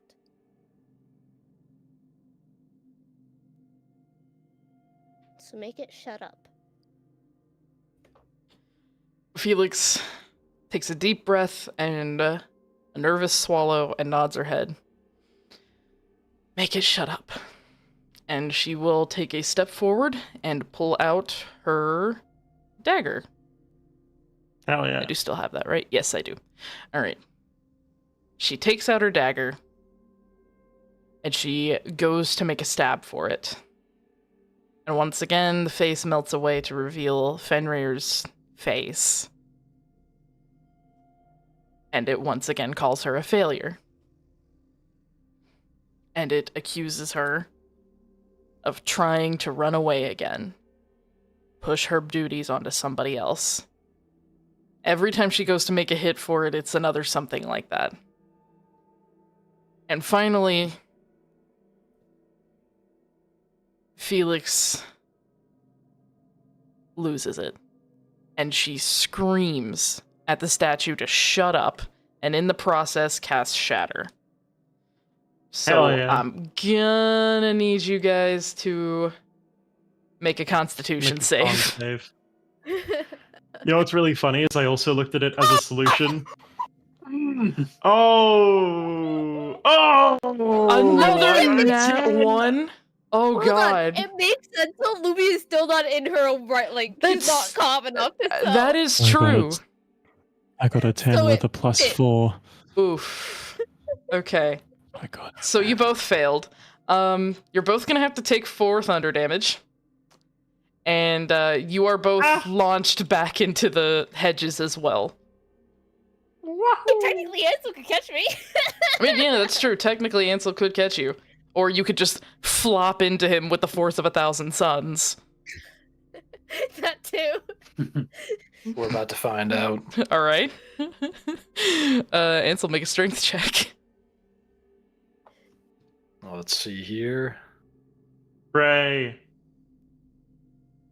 Huh.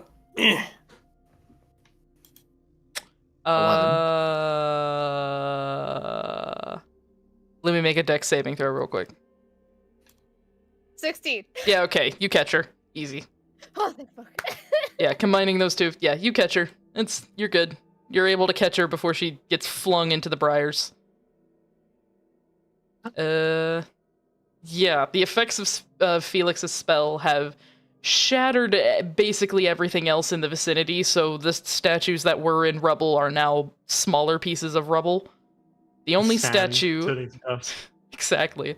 The only statue that remains standing perfectly fine is this one over here.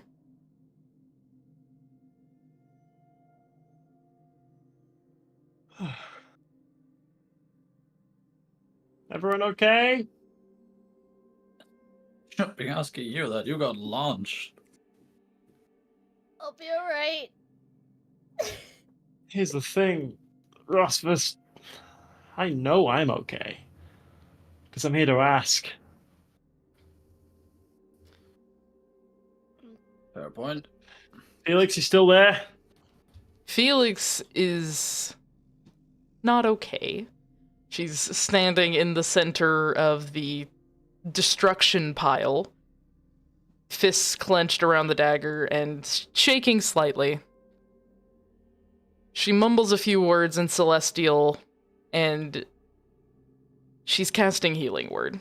So Lumi, Ansel, and Naraya, please take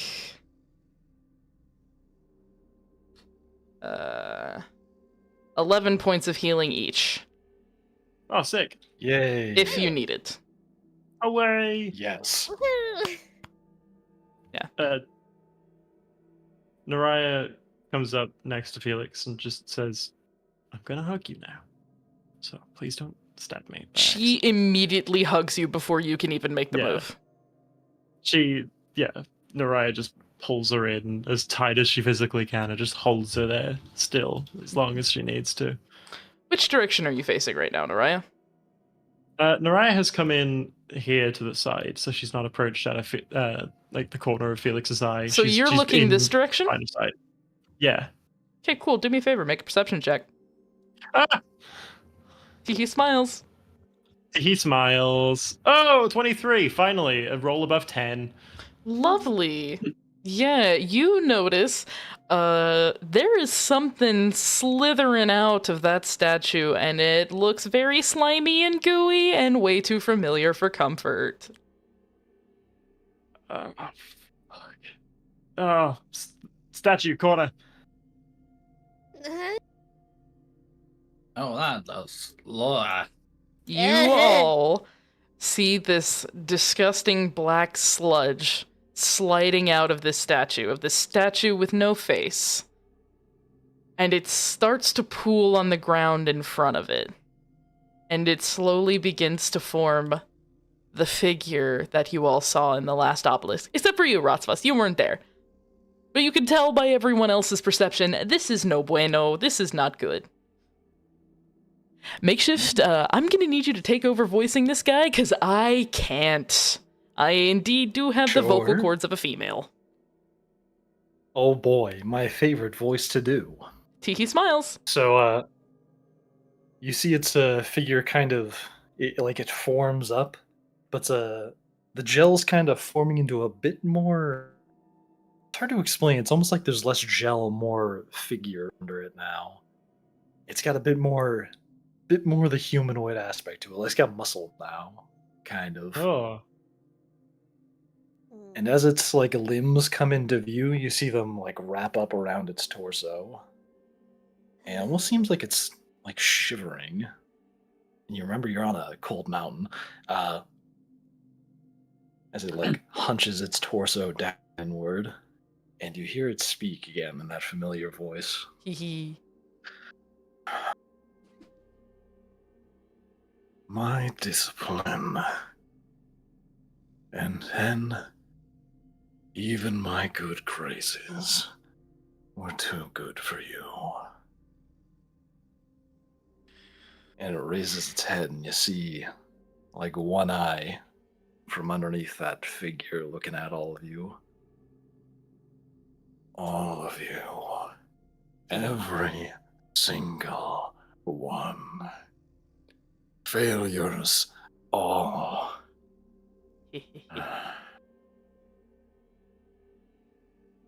You, your highness. And he looks over at Ansel. And you too. The lovers. Looks over at Felix and Naraya. Felix kind of hides her face against Naraya. Not liking this at all. Naraya holds her like close, but scoffs at the goo guy. The goo guy. Lumi's also gonna like slightly step back more behind Ansel, just like, I don't like this thing. Who the hell do you think you are? It takes as you say that, it looks towards you and like steps forward a little bit. Just have to respond to something. Teehee. Steps forward a little bit and towards you, Naraya, but it like stumbles forward as it's like too violently shivering. Who am I? No, I must ask, who are all of you to have turned your face against your guidance, against that which seek to bring you perfection? Action which would have killed us, politely speaking. Killed you. All of you, you are not as you should be. You should not have existed in the first place. And now you would call me a killer. Oh boy. Yeah, quite frankly. And you try to trap us in what, our misery and then an idealized reality. If you really wanted it to go well, you'd open with the niceties. Just a little bit of food for thought next time you try to host something. You dare call it entrapment? Does the Oh, wild yes. beast try and speak about morality when its rabies and ravenous appetite kills the lot around it? No, Oh, I am as things should be. You are not. And then, when I tried to give you something better, you even turned away my good graces. You assume we need you for that. yeah. It's called what you showed was lies. I think you miss a crucial point in your own statement there. Rabies is a disease, it's mindless. It strips the will from things. You really want to say that to something as willful as, Felix here? I scoff at you.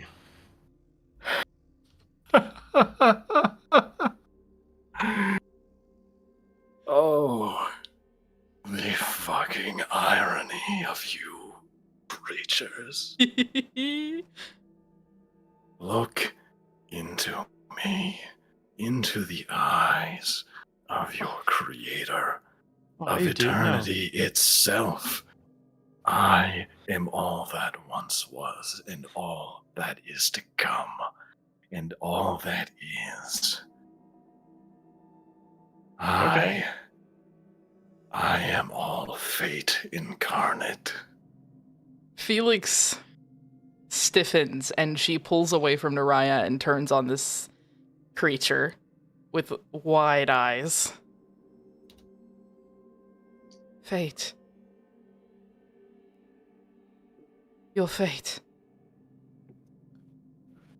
Yes, in this pathetic state, I still maintain the mantle of God of all that should be.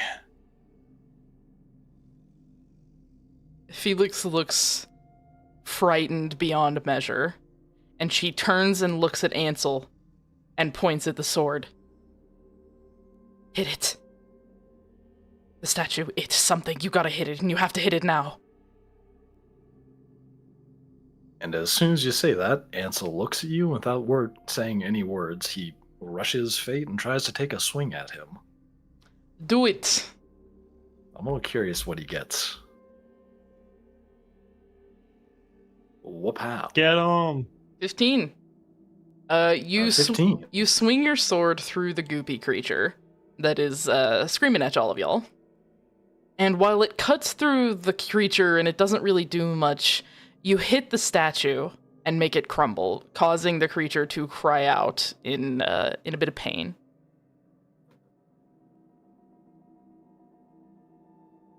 And then, since I don't want to You don't cry have out to. in You a don't really have to. dramatic voice, You don't. since I don't want to wake up my neighbors. Exactly. You don't have to. Not yet.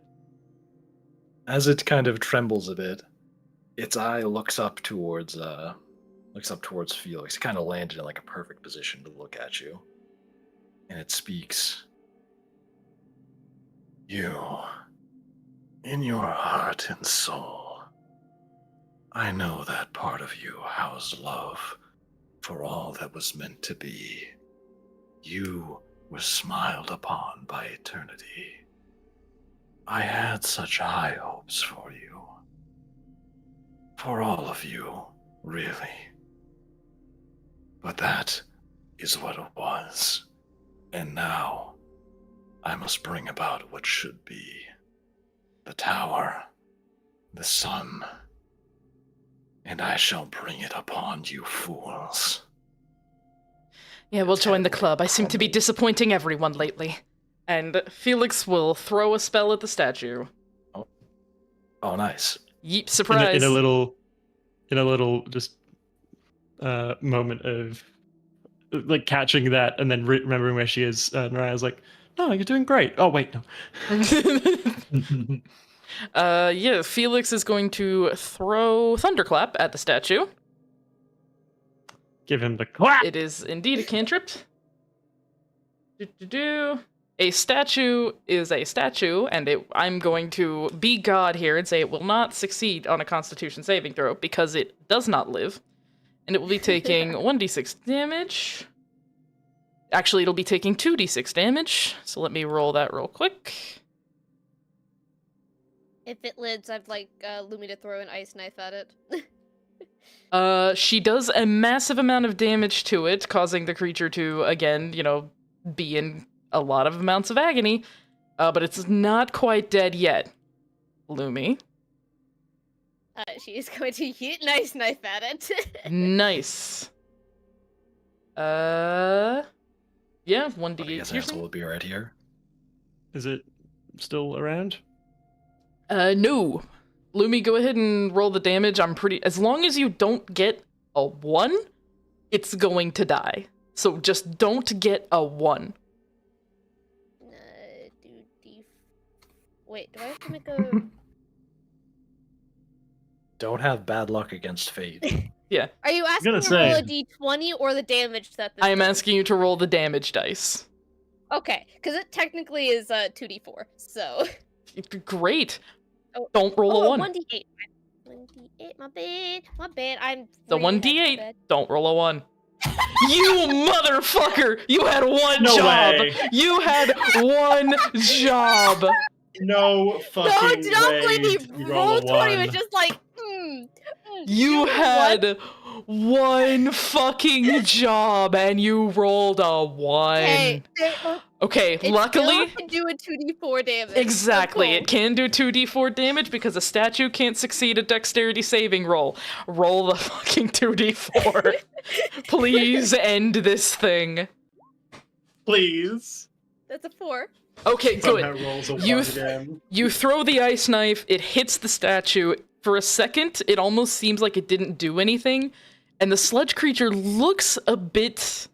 I guess I could say its name now. Fate looks a bit smug. Until the after effects hit, and the ice shatters the statue into dust. Who's looking smug now? And the creature disappears without another word. Okay. Before we continue, because this is about to get real fucky real fast, I'm gonna make us go on a pee break. So we can all take a Yes. nice pee. Right. And when we get back, shit's gonna hit the fan. Stay I have tuned!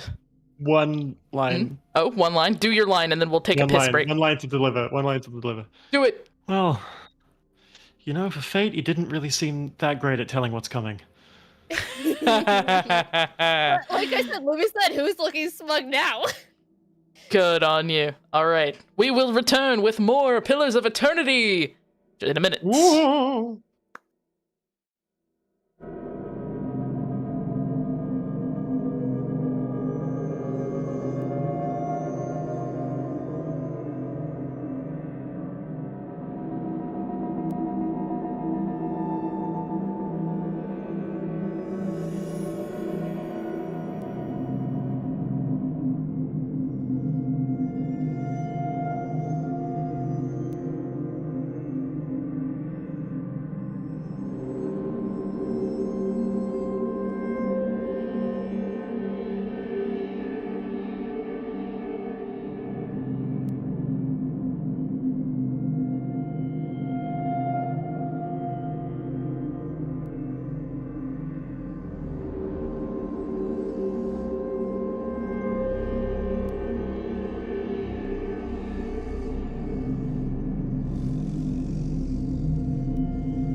Now?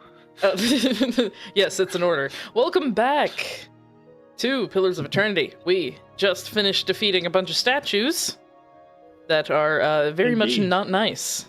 And we also saw literal fate come out of the statue. So, as we return. Here comes fate with the steel chair. Whoopsh. Anywho, as the sludge creature disappears, you all are immediately yoinked into the center of the room, almost like a black hole opening up, and spat out of the obelisk violently, way more violently than ever before. And y'all immediately end up face first in the snow of the mountain, and something is very different than when you went in. Shanti and Henrik are still there, holding up a shield, but they are struggling. It feels almost like wind is starting to come through the shield a bit, and you can see outside of this dome-like shape that they've both put up, it is a blizzard. Complete whiteout. What do you do? Lumion. Oh, winter. It looks like we're back where we were before. We met. Your fox makes a little chitter noise. Little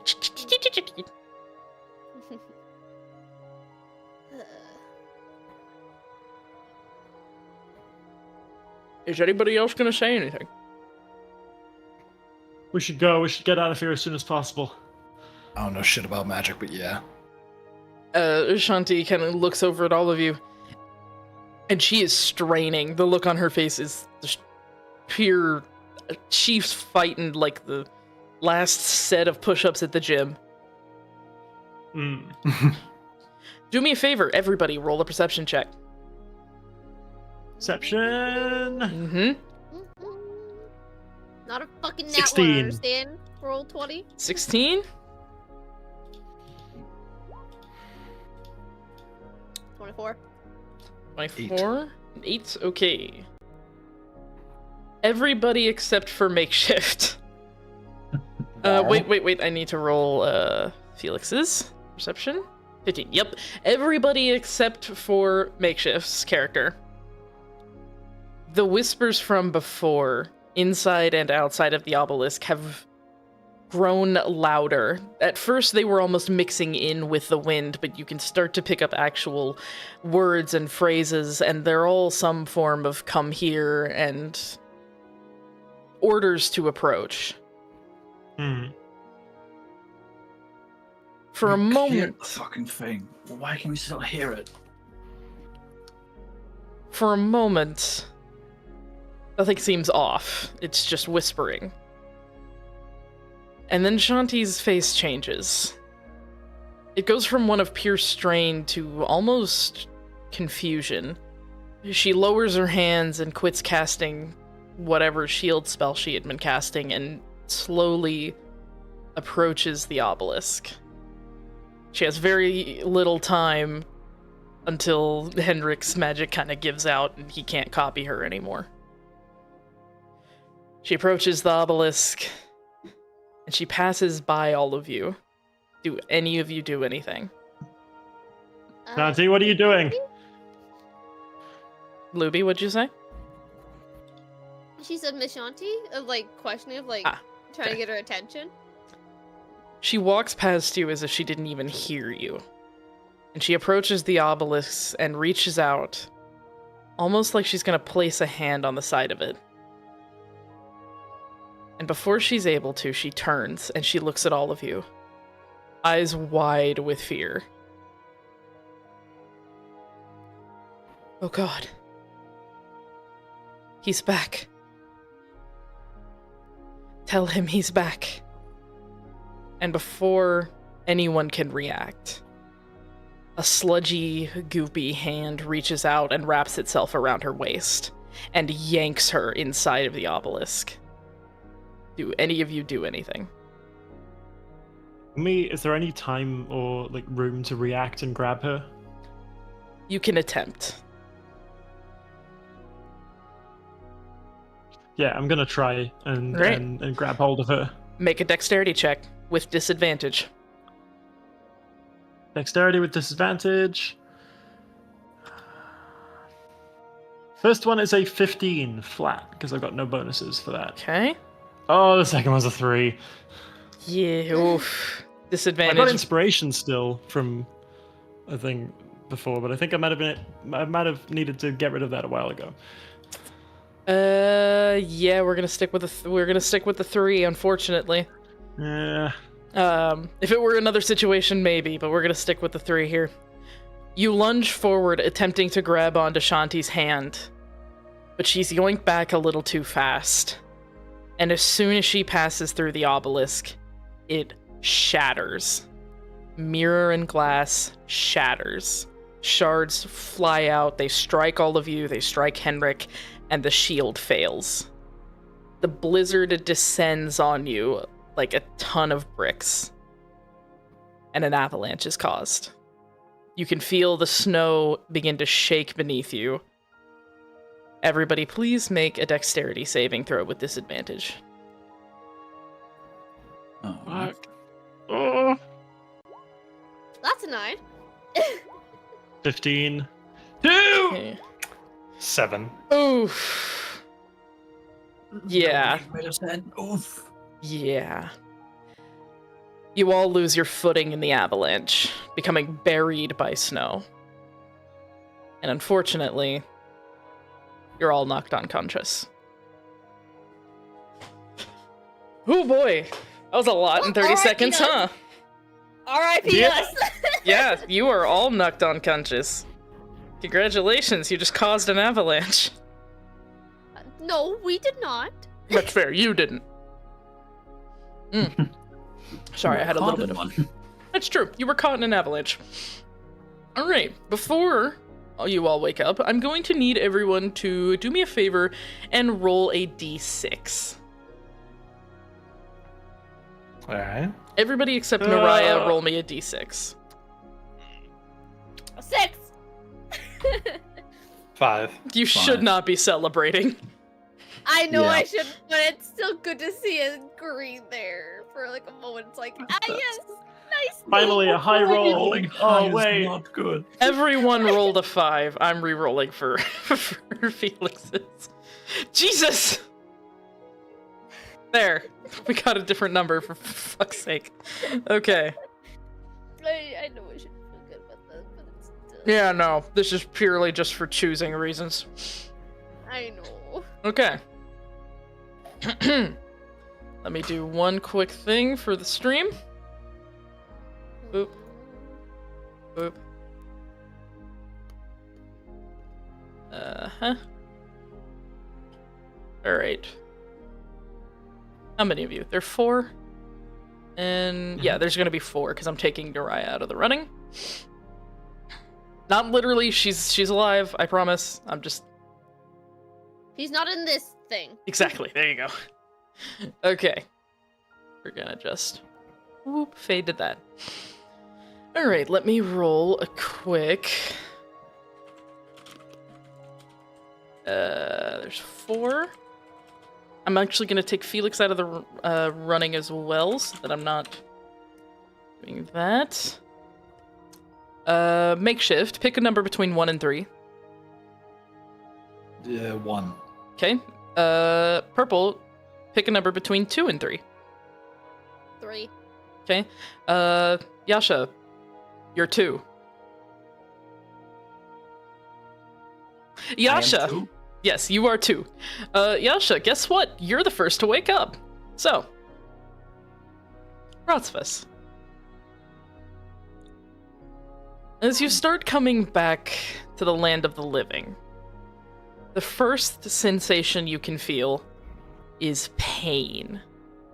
You have horrific amounts of pain shooting up through your body from your arm.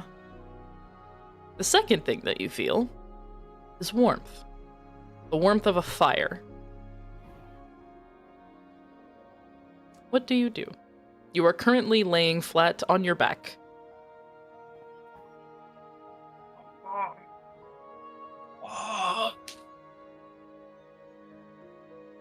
He will, like, try to, like, get a little bit more of a standing position before realizing, oh fuck, that arm is really in pain, and flopping back on the ground. Have your eyes opened yet? Yes. Okay. As your vision begins to adjust, you realize you are inside a oddly made tent. It seems to be made out of some animal skin that you can't quite put your finger on. It's warm, which is a bit weird, considering that outside is covered in snow.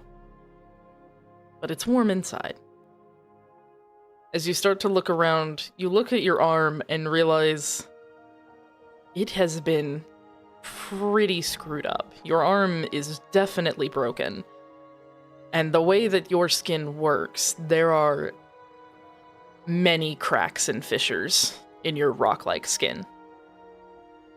And they don't look like the normal cracks and fissures.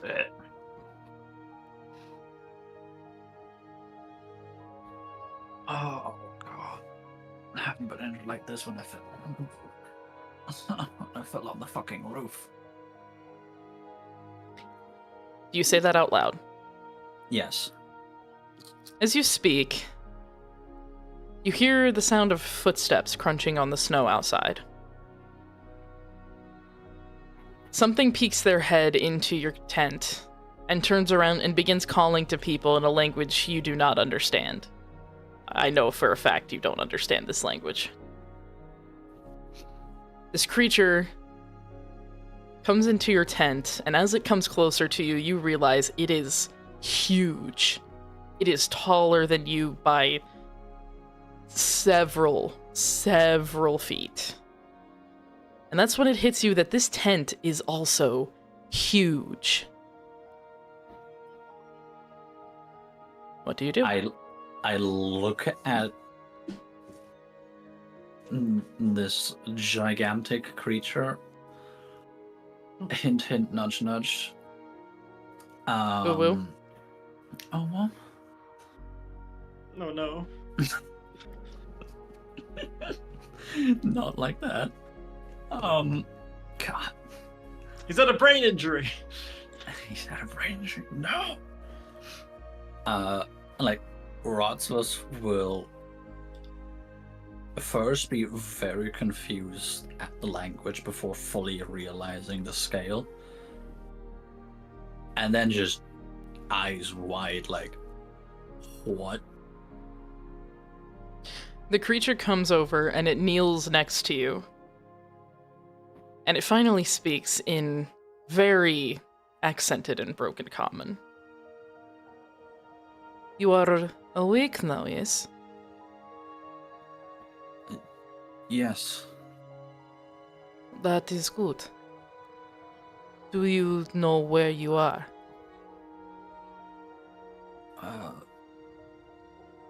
Mountains, an avalanche.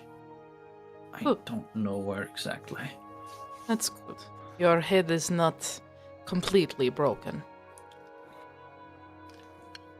She kind of looks you over and I she's... was gonna say, he looks at his arm. It's like, that is though.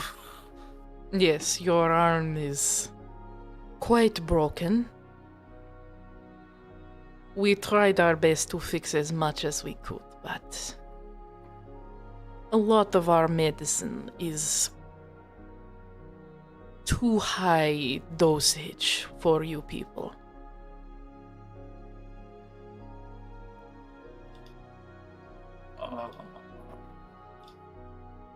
Yeah. Fuck. The others. Your friends, yes? Yes. Are they okay? They are in varying shapes, but they are alive, if that is what you are wondering. Good enough, I guess. The good news is most of the wounds on your legs have healed.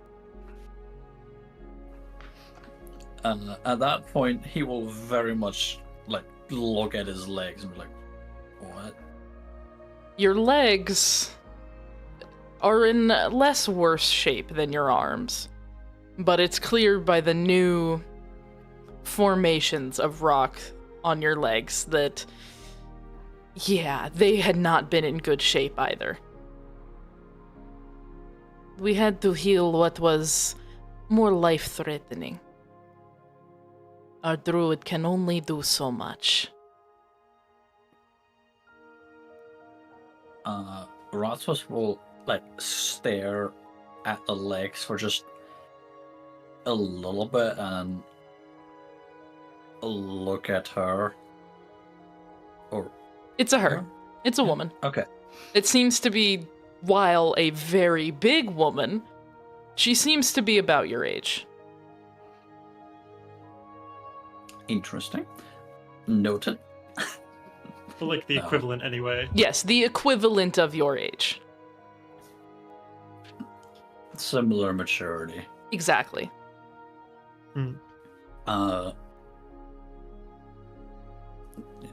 He will stutter for just a second, not fully knowing how to respond, and then just bring out a thank you. You're welcome. You should probably thank who found you, though, if you'd like.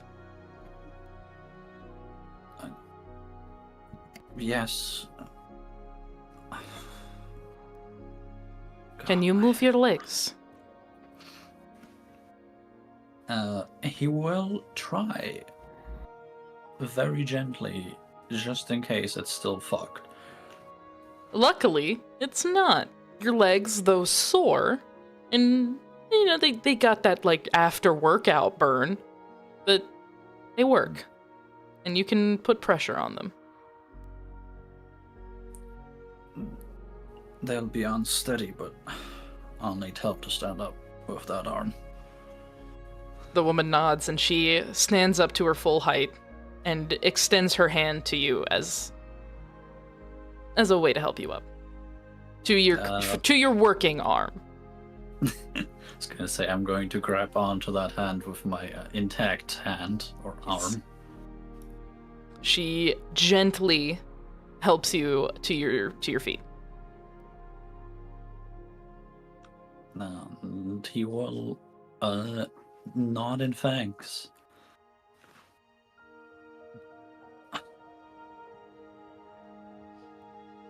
She turns and she gives him a nod as well. And then she turns and walks out of the tent. Rasmus will look around the tent, like a very just quick glance at his surroundings before leaving as well. All right. You leave the tent, and are you gonna follow this woman? Now I'm gonna run away. I mean, you can. No. I'm not gonna stop you, but if you do that, I'm gonna fight you. I know. I will make you will run into follow. a red dragon. Don't test me. Don't Just test like me. giving him like the in-game like world boundary. Exactly. The shark that eats you in GTA 5. Yeah, exactly. Anywho, so you follow this giant woman. All right. Yes. You follow her, and she leads you through a large encampment full of these huge tents. You pass by a extremely large bonfire with equally large, well, not equally, but similarly large stones that line it in a circle. Clearly, this is a camp of giants. They are mostly all large beings. You realize in the better firelight that this woman has the telltale markings of a giant. She has that slightly gray skin. She has the markings. She looks like a giant. She leads you through the camp. Tribal markings. Yes, tribal markings, thank you. She leads you through the camp, and you pass by tents. Some of them are closed, a few of them have their flaps tied open. Do you look into any of them? Just what I can glance from like the street while walking. I'm not gonna stop and take a closer look. Fair enough. You glance into the ones that are open, and most of them are empty. They seem to be homes for families or things like that. They aren't what you woke up in. The giant woman leads you even further into the camp, and you begin to see this large longhouse in the center, built up with wood and thatched roof, covered in snow, and yet they have a fire going in the center of it. You can see the flames from the entryway. Your savior is in there. I am unsure of your friends. He will get a little bit confused at the last statement, but then just steady himself a little bit and say, "Thank you." She bows her head to you, and she will turn and walk back into the camp.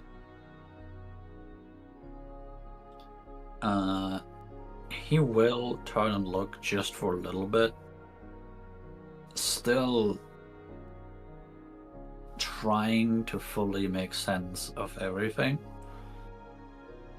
and then turn back to the tent that she brought him to. The flaps are open, you said? This is not a tent, so this is a very big longhouse. Have you ever seen a Viking longhouse? Yes. Yeah, it's one of those. It's more circular than it is long. It is pretty huge, and it has a giant entryway, so you can just walk right in. Then I shall do that. You enter into the big longhouse, and there are a few other giants wandering around. Most of them turn and they look at you, and then they go back to their duties.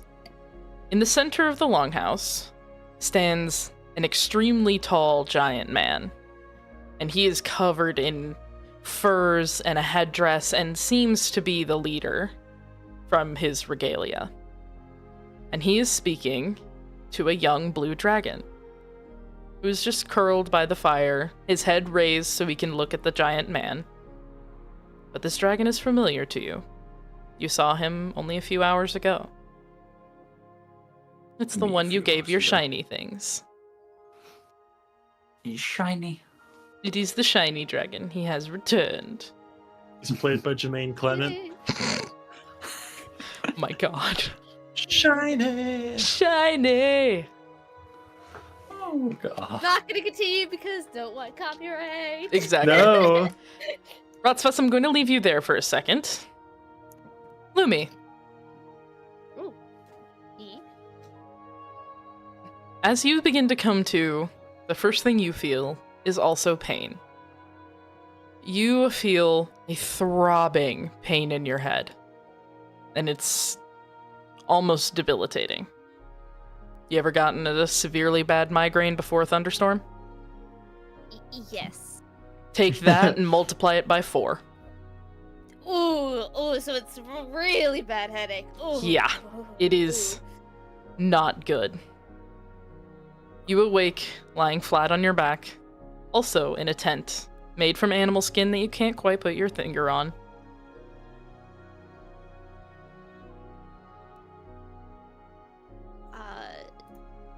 She's gonna try and look outside? Do you sit up? Yes. She tries to sit up. Sitting up makes you dizzy and it hurts. But, you know what? Actually, make me a Constitution saving throw. I don't see a lot of these unless they're in spells. Gimme. Fucking David. He smiles. Oh, I hit the wrong I hit disadvantage. Roll it without disadvantage. Yeah, my bad. I forgot I had to turn that off. There you go. Better Alright. than both of them. You're able to force yourself to sit up even though it sucks to do. And force yourself to sit up, and you look around, and you too are in a tent. Outside, you can see some figures moving around, casting shadows in firelight.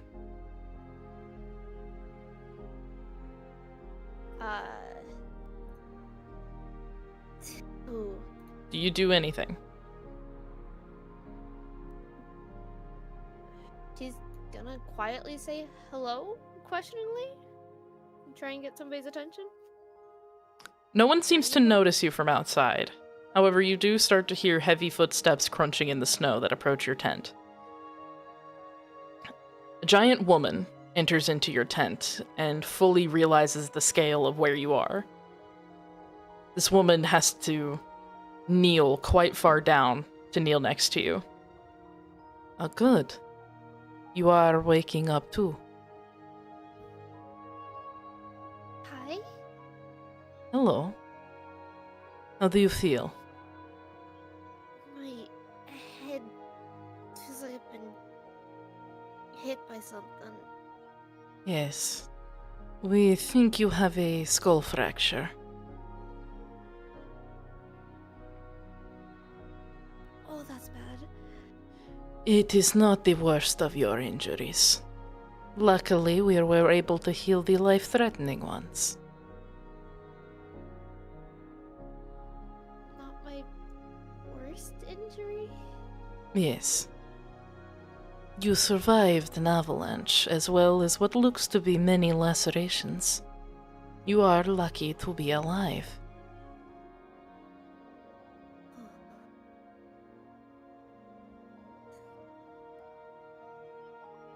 Where are we exactly? I remember mountain, but That's good. Your memory is intact. Yes, you are on the Diriona Mountains. We found you. Well, you were brought to us. by who? I think it would be better if you saw him yourself. I do not think our word for him accurately describes. Okay. Would you like to see him?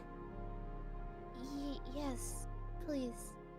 Judging by your furs, I believe you are the one with the fox, yes?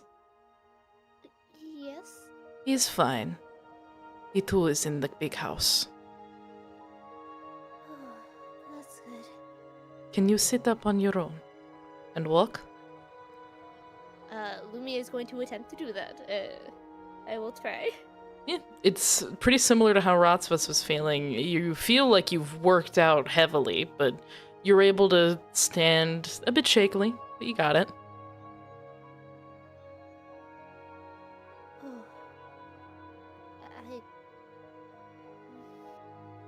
What way? This way. Come, I will show you. And the woman will lead you out of the tent.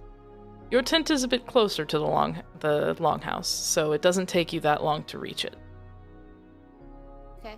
So she will bring you to the longhouse, and she stops at the entrance and points inside where you see Rotsvus. Your friend is there too. Lumia is gonna say thank you. She bows her head, We'll walk in. turns, and walks back into the main camp.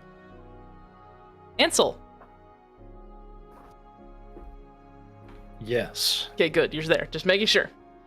Checking to make sure I wasn't muted. Smart. Alright. You two wake up to massive amounts of agony. Yours is also shooting through your arm.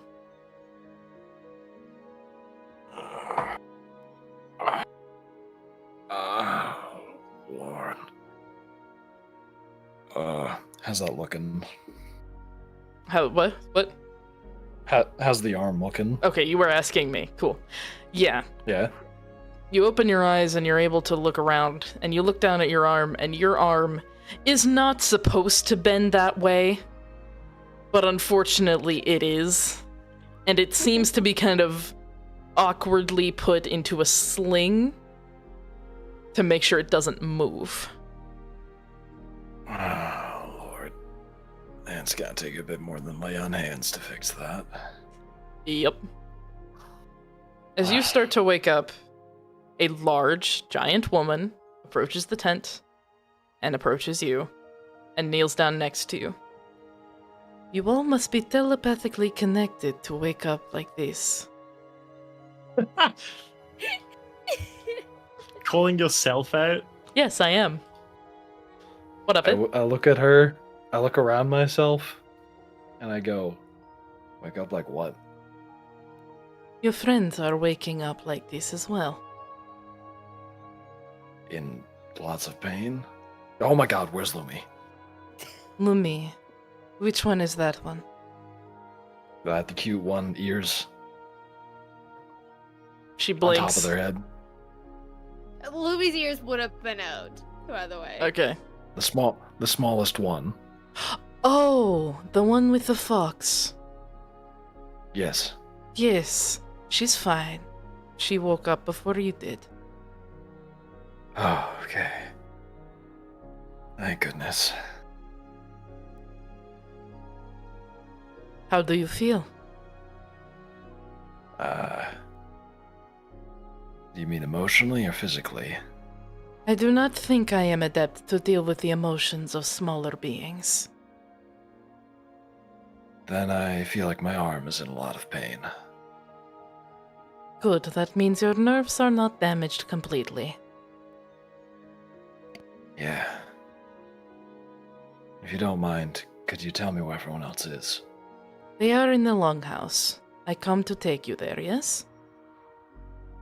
Yes, please. Fucking chat. What? Hey, you! I was like, You're finally awake! I hate it. I hate it. I hate it. Not a fucking Skyrim. This isn't Playing Skyrim. Scrim. No.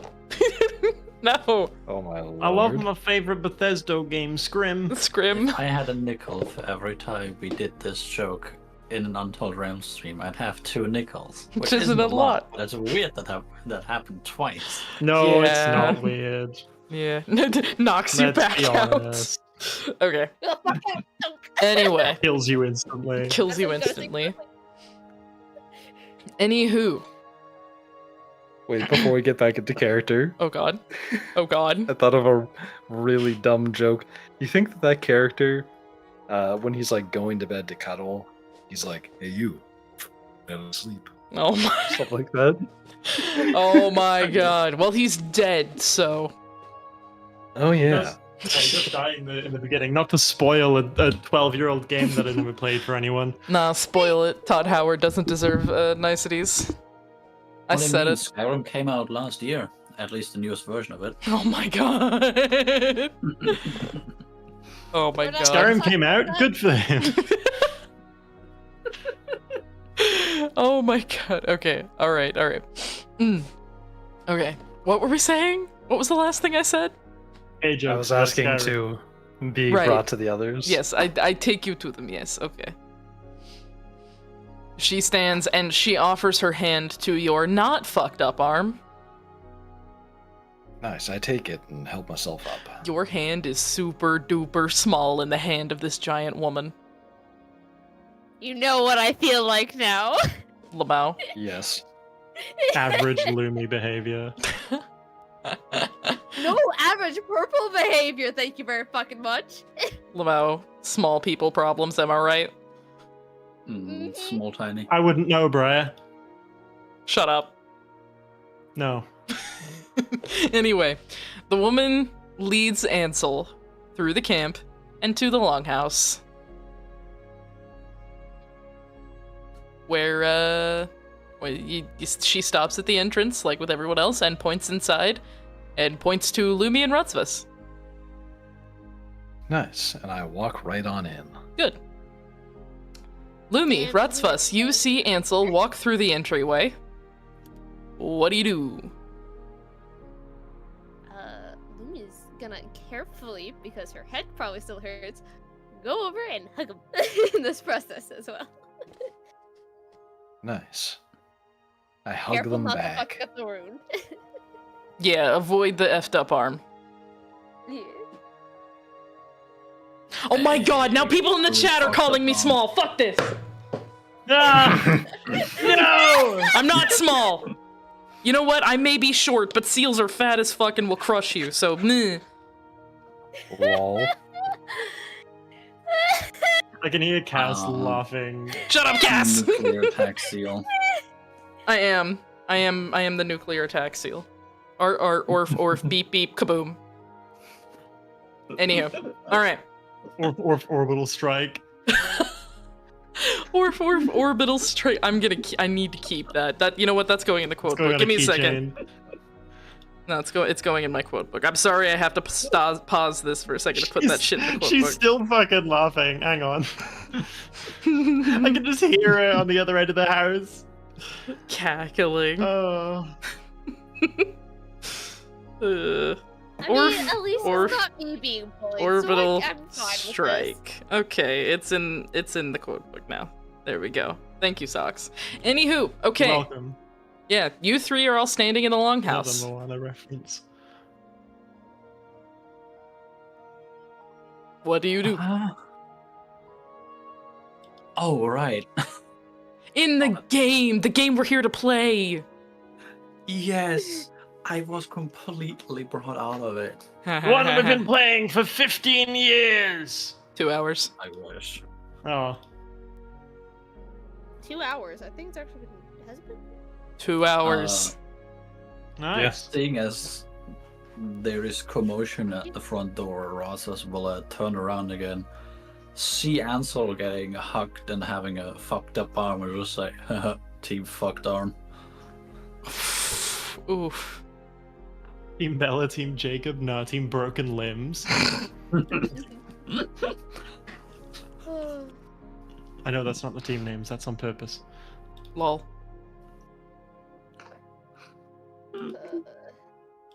Fucked So- up head. I win. There we go. No, you don't. I know I don't fucking win. I know I don't. Have any of you seen Felix or Naraya? Not yet. Not yet. Lumi and Ansel, you both noticed the ginormous blue dragon talking to the ginormous looking Viking man.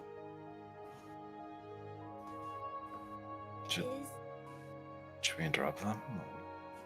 Probably not. I think it'd be. It's probably that the dragon saved us, so I'd say we at least approach. You are correct. The dragon saved you. And you notice that the giant man has turned to look at all of you, as has the dragon. Well, thank you very much for saving us. Thank you. The dragon Yes, just thank snorts a puff of smoke out of its nostrils. You give me shiny things. I save life. Debt repaid.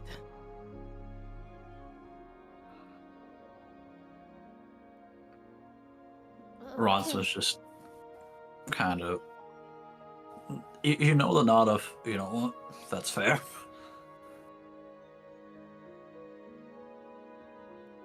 At this point, the giant woman brings in Henrik, who has, sucks for him, got a sliced open leg that hurts like hell. It's stitched together, but it's you know, it's not healed, like magic heal. Yeah. It's stitched together to make sure he doesn't die. Like they've done actual first aid on him. Yeah. Well, they've done actual like medical care on him rather. Mm-hmm. The giant man approaches the four of you, and he's got his arms crossed, and he looks a bit concerned. We did what we could, but unfortunately our druid can only handle so much, and she is currently trying to save the life of your other friend. Save their life. Yes.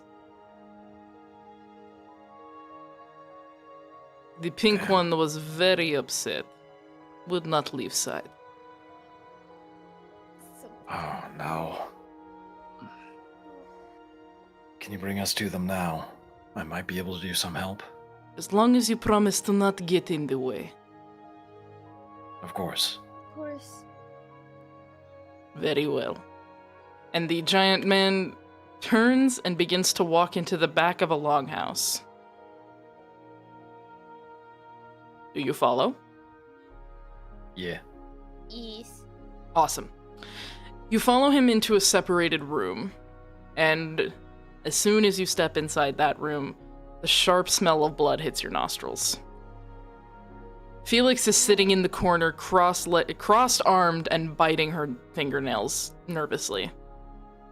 On an extremely large bed, Naraya lays close to death.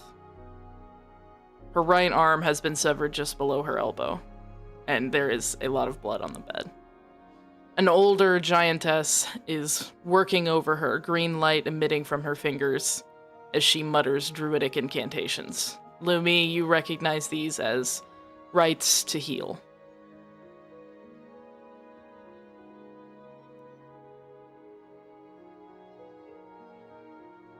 They are doing a healing spell. But I don't think it'll regrow an arm. Yeah, limb regrowth is not easy. I'm gonna waddle over towards Felix. Hey, Felix. How you doing? Huh? What? Oh. You're awake. Yeah. That's good. Believe, I guess. That's good. Glad you're not dead. Glad you aren't either. She kind of looks over at you and it's an odd expression. She gives you a smile, but it doesn't reach her eyes at all. Yeah, you too. They've been trying to fix her for the last 4 hours.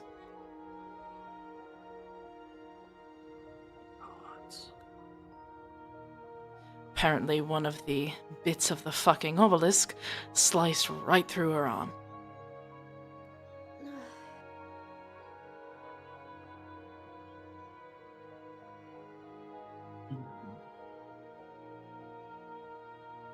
Damn. Yeah. The older giant man, the leader, he steps over and he taps Ansel on the shoulder. Do you lead this group? Not necessarily. Which one of you is leader then? Well, I look around. On the bed, usually. Together with her. Ah, And I see. I look over to Felix. Felix puts her arms up in a surrendering motion. I don't lead. I fuck up. That's my job. The older giant kind of gives her an odd look before turning back to, well, basically everybody else. We cannot do much for you here.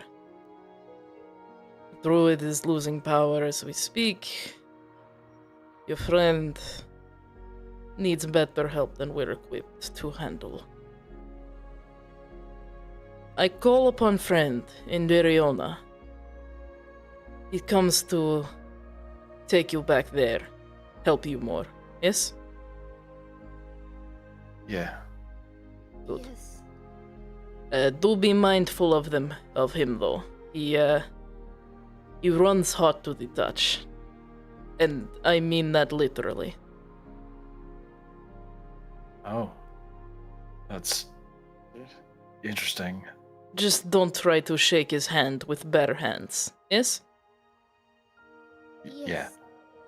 Good. Alright. Thanks for the heads up. The giant man bows his head and he leaves the room, leaving you all with Felix and Naraya and the druid giantess. Would you guys like to have a conversation before I do a slight little time skip? I'm good.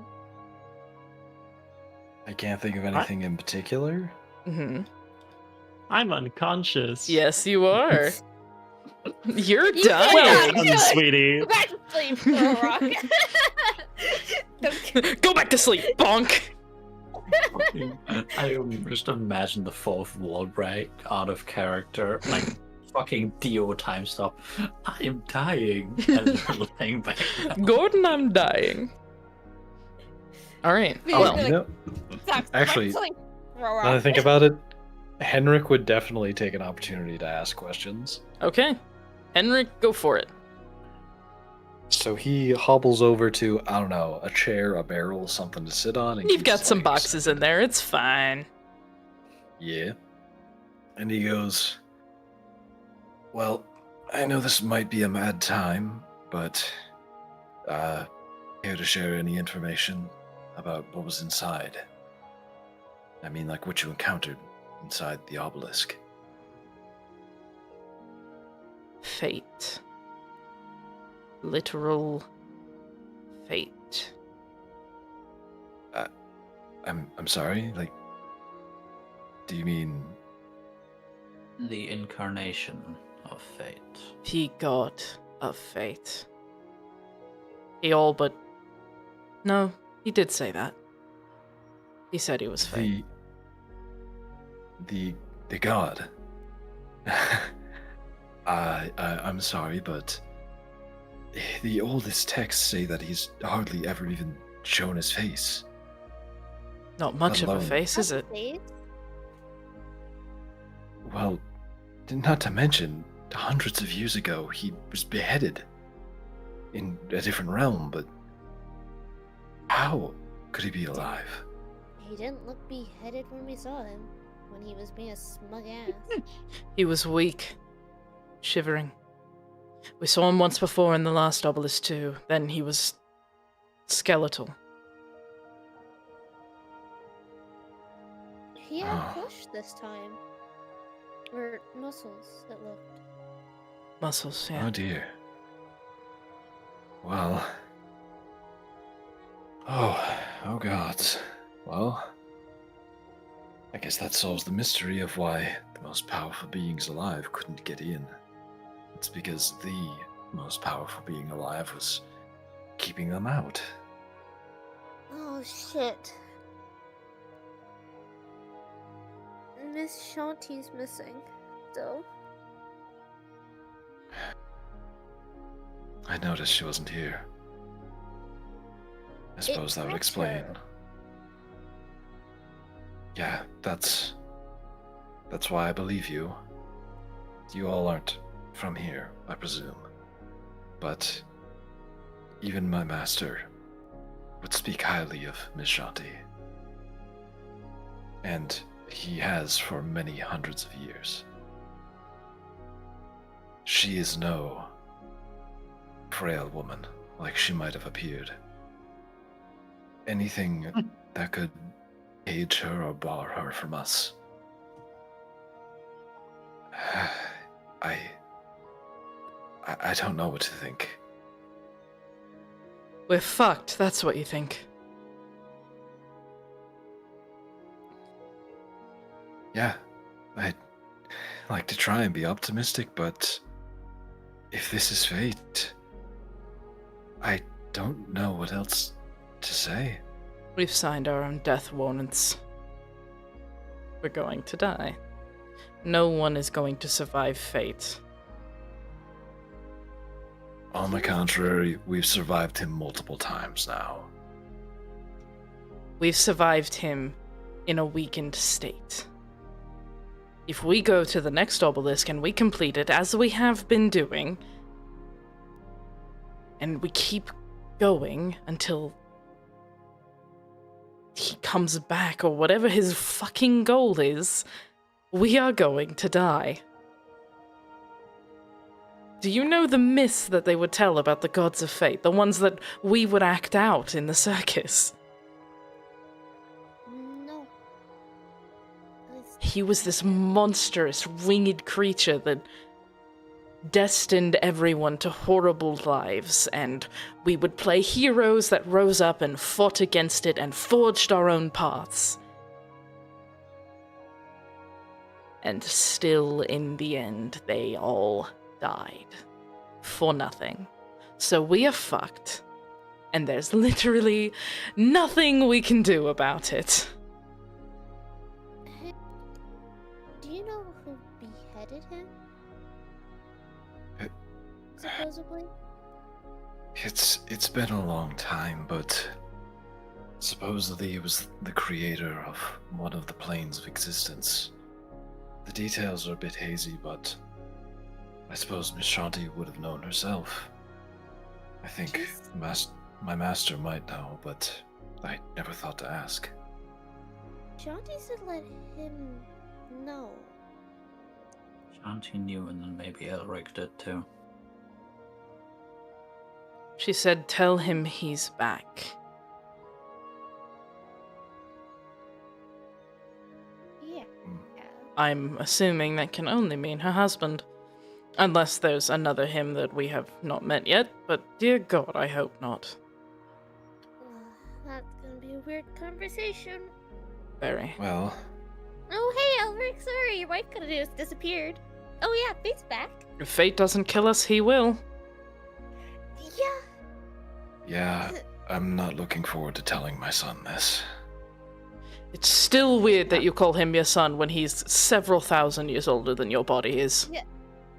So please, it is weirding me the fuck out. Sorry, I have basically Yes, you have 2,000 years. You have 2 lifetimes worth of memories in your head. It's very odd. I'm very sorry. Dear God. Please just call him by his name for at least the next hour. Yes, please. Sure. Thank you. I will. But yes, my master occasionally spoke of Elric. Not with as much revere as he did Shanti, but still with respect. It's likely he might know. Well, do you have any way to contact him, or are we stuck up here until all this mysterious friend shows up? Henrik just shrugs.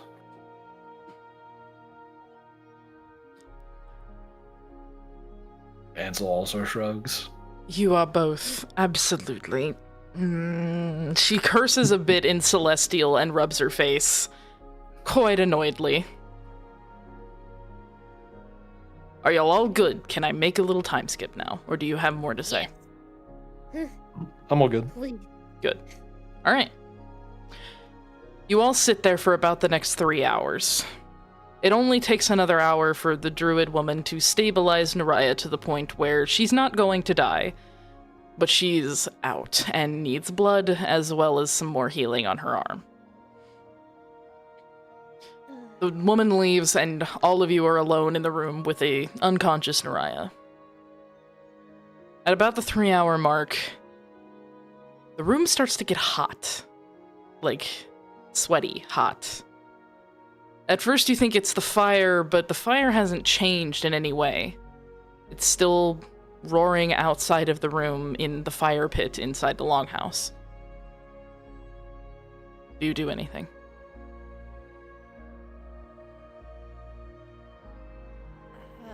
Is the door closed that we came through? No. Lumia is going to poke her head out. You poke your head out, and you immediately come face to face with a red-headed, bearded dwarf.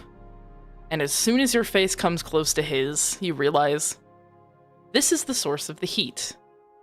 This man runs hot. Yasha. Yes. Brock, the god of the forge, steps into this room and you see a gaggle of broken and beaten down adventurers. What do you do? Considering that Lumi is literally in the door, peeking her head out. Wait, how tall are you again? She's 5'6". She comes up to about my chest. Yasha. You are taller than Brock. Yes. You will look up.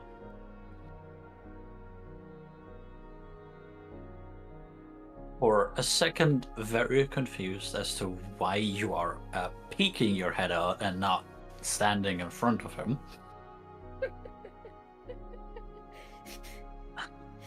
God, I need to give me a second to remember how the voice sounds. No problem. Sorry. The age-old struggle with this series. Ever since we've had to go back to Vestia. I didn't think Lumi was gonna be the first one to actually talk to Brock. I just like Surprise! Like, what is it? Oh shit! Surprise! You've met another literal god. Although you don't know that We yet. can't stop doing it. No. Ah.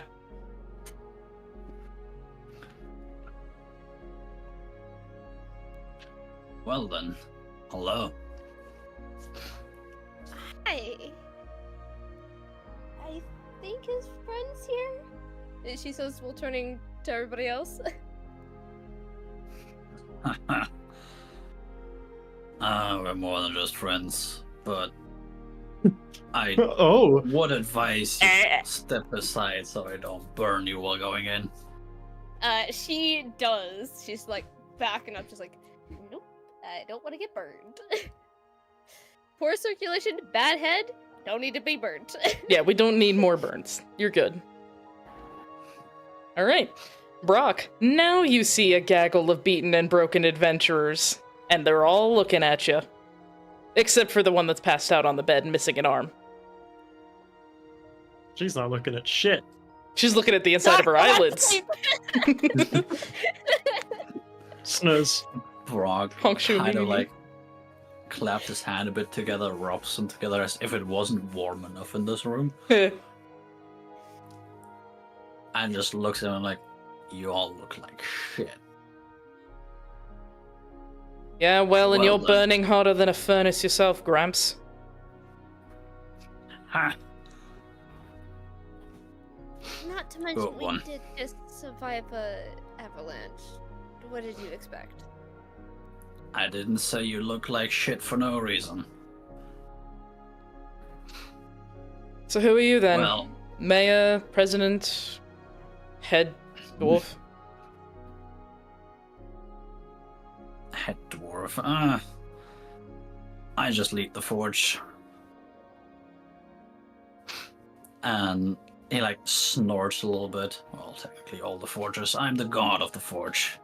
Everybody except for Brock, please make a history check.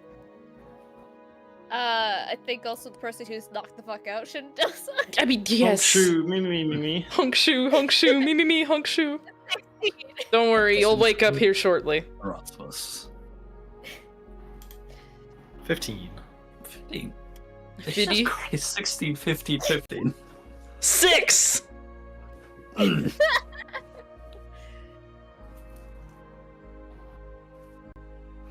You'd think the fucking storyteller would know who this is. She's a bit worried about her girlfriend. That's actually quite fair, yeah. Is that everybody? Lumi? You got it. Yep, it's your 16. I see it. Yep, you're right. You're right. All right. Makeshift, do you want to roll anything for Henrik, or does Henrik already know who this guy is? Henrik definitely knows who this is. Cool. If he was hearing about Shanti and Elric, he heard about the God of the Forge. Okay, cool. Making sure. Okay. So, everybody but Felix, you remember Brock is Shanti's father from the story that they told you when you first arrived at their cabin. You're her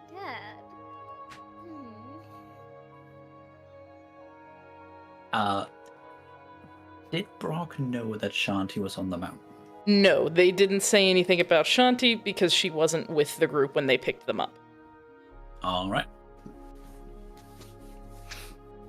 He will look at Lumi again. If you mean by her a wonderful Kalistar woman that happens to be the Denizen of Eternity? Denizen? Yep. Oh yeah, Denizen of Eternity. Yes. Oh! Although, Oh, where that's do you who know you her are. from? Somebody else speak, please. I'm a bitch. I don't want to die. She like backs up even more. Listen, buddy, oh fuck, this is not, well, call this practice, I guess. Felix stands and she limps over to Rothfuss, and this is when everyone that hasn't noticed yet, Motherfucker, Briar, shut up. This is when you all notice Felix's leg is screwed. It is very much not in the direction it's supposed to be. So she's not having a good time trying to get over to him.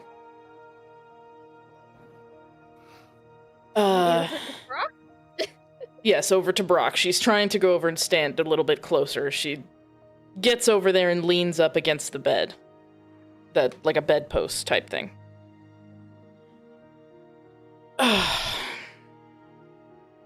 We're not from here. We're from a different planet. We were going into the obelisk things. We broke them. During the second one, we got sucked into your planet. We met Elric, and he took us to their cabin, where we met Shanti. We went to the third one, broke the thing that was messing with the teleportation magic in the weave. Got Vestia back. We found this obelisk. Shanti came with us up here. This obelisk was absolute shit. She kind of looks to everyone else, and then looks back at Brock. Fate's coming back and he took her. And we have no idea where they are. You see Brock go from most, like, dwarven smiley, like, happy, more or less, despite, the surroundings, to, oh, I'm going to punch that fucker in the face again. Does he say that? Yes. Again. You punch him? Yes. Again. I thought we fucking killed that bastard. And like he'll turn on his heel, walking one step, turn on his heel, and look at the group again. And you can feel the room get a bit warmer. I might have to do some frostbite on myself soon. Listen, I get it. You're pissed off. We have a bit of a bigger problem right now. We need to get back to Vestia. Before she got grabbed by fate, she told us to tell him he's back. Yeah, my son-in-law, sure. The way you said that. Oh shit! You okay there, Purple? No, it just hit me something. That's fine. It's fine. What? You okay? There are 2 parents in this room. Just saying.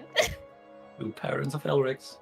Oh yeah, Ansel One is one. parent-in-law and the actual parent. That's true. Your daughter-in-law just got yoinked through time and space. Oh boy. That's not at all going to be an awkward conversation there. Actually, I think Ansel would probably, upon hearing that, be like, Oh wait, that technically means that Shanti's my daughter-in-law. Felix turns and looks at you. Does he say that out loud? Yeah, does he say Yes. that out loud? Okay, good. Before Brock reacts, Felix turns and looks at him and goes, dude. Libby's also, before Brock says anything, gonna look at him and go, really? It just now hit you? Brock will look over, visibly just like what? Oh, And then wait. I remember you, Brock. Holy shit, it's been so long. Remember 300 years ago you smacked me with a hammer and blinded me? Brock kind of looks a little bit away from him. Be a bit more specific than that. I did that to a couple of people. It's me, old King Joseph. I got reincarnated. Oh! I jumped on top of you and hit you with a fucking branding smite. Yes. Yeah, I got the crystal in my head. Oh, wow, that's. Okay, great. Lovely reunion between you two, but not only do we have that problem, we have another problem of one of our members is currently dying and armless, so could we please figure out a way to get, I don't know, anywhere other than here so we can help her? Please. Right. Yes. Then, what were you saying, Lumi? She said yes. She was agreeing with Felix. Right. I have a cart and some equipment to get through this fucking snow. We'll just have to get her out. I should not be touching her. We can grab some of the giants for help. I've got her. Felix, you're late. I've got her. At least for a bit. I do have to agree with the small one. Felix's nose twitches a bit and she looks like she's about to start, like, cussing you out. Fine. Lumi visibly bites her tongue. He looks at Lumi. Actually, no, hold on. Let me do a perception check as... What was my... I'm just gonna do a d20 roll. Yeah, just do a d20. My perception was 10. Do I notice that out of the corner of my eye? As somebody who raised a woman, yes. Yes, you do. In fact, it quite reminds you of something Shanti would do when she wanted to punch the fuck out of people. He, without even fully looking at her, he's like, yeah, I know, I'm smaller. Yeah, you're also a god and could probably kill me. I could, but I really don't want to. Thanks, do appreciate it. Can we please just get going as soon as possible? Yes. And he will turn around, like, back to the doorway and call out to the giant to help carry Naraya. The same giant woman that woke all of you up re-enters the room, and she gives a slight bow to Brock, and she gently scoops Naraya up in her arms, making Felix look very grumpy, but she still allows it. Let's just get out of here. Agreed. Can the rest of you walk, or do you need help as well? I can walk, it's fine. I'm all set. I can walk. I can walk. Alright.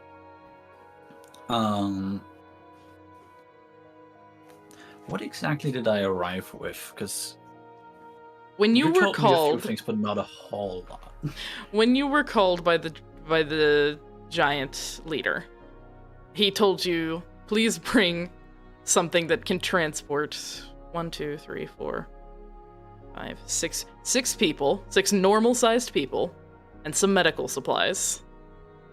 And that's all you were told. All right.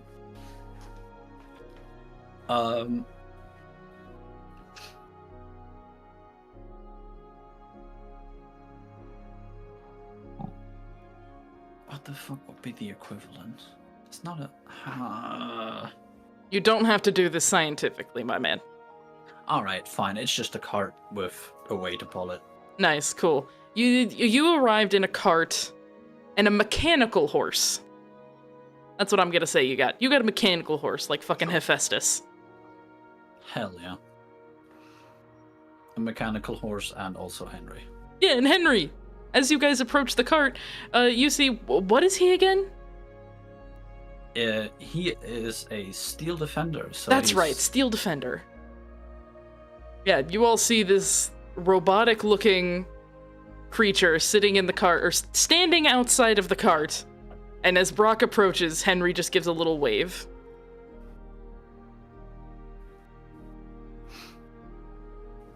Yeah. God, I'm imagining. Just no. He raises his arm, and it's just the hand that waves. It's not the entire arm. Yeah, it's just the hand. Oh, I love Henry. I love Henry. I just say, that's Henry. Cool Henry, robot. say hello. Nice. Cool robot, let's please just get going. Yep. Winter? Your fox has been beside you since you entered into the longhouse. I totally forgot. Bobby. Yeah, so I also forgot because it was like, but it's fine.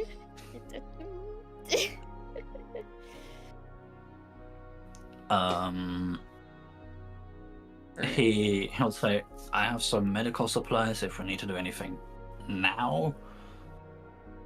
Otherwise, if anything comes up on the journey, there will be, and he points at a chest at the very end of the cart. Mm-hmm. And it is one of those carts with, there's an enclosed cart. Nice. So it's not cold as fuck inside. Nice. It's still cold. It has some heating though. Nice. All right. Nice. Everyone gets into the cart. Yes. Yeah, we're gonna go. Yeah, we're gonna go straight. Is it possible to go straight back to Vestia? Yes, it is. We're gonna say you're gonna go straight back to Vestia. I'm calling that. Yeah. Word. If you wouldn't say that, I'd also just say Brock just goes, yeah, I'm not taking you to Dirion, I'm taking you to Vestia. Yep. All right. Dirion has some more struggle to get into the mountain, and Vestia is not closer but faster. Exactly. Socks. Socks. Yes. Do me a favor, flip Sorry, a coin. Or actually, Flip you know a what? coin? Do me a favor, heads or tails. I was gonna say it's bold assumption. I have coins. Yeah, no. Heads or tails? Heads, because I'm good at that. Okay. I'm just kidding. I'm bad. Okay, Anyway, cool. I know when you're waking up now. All right. Lovely. On the journey, does anyone want to do anything?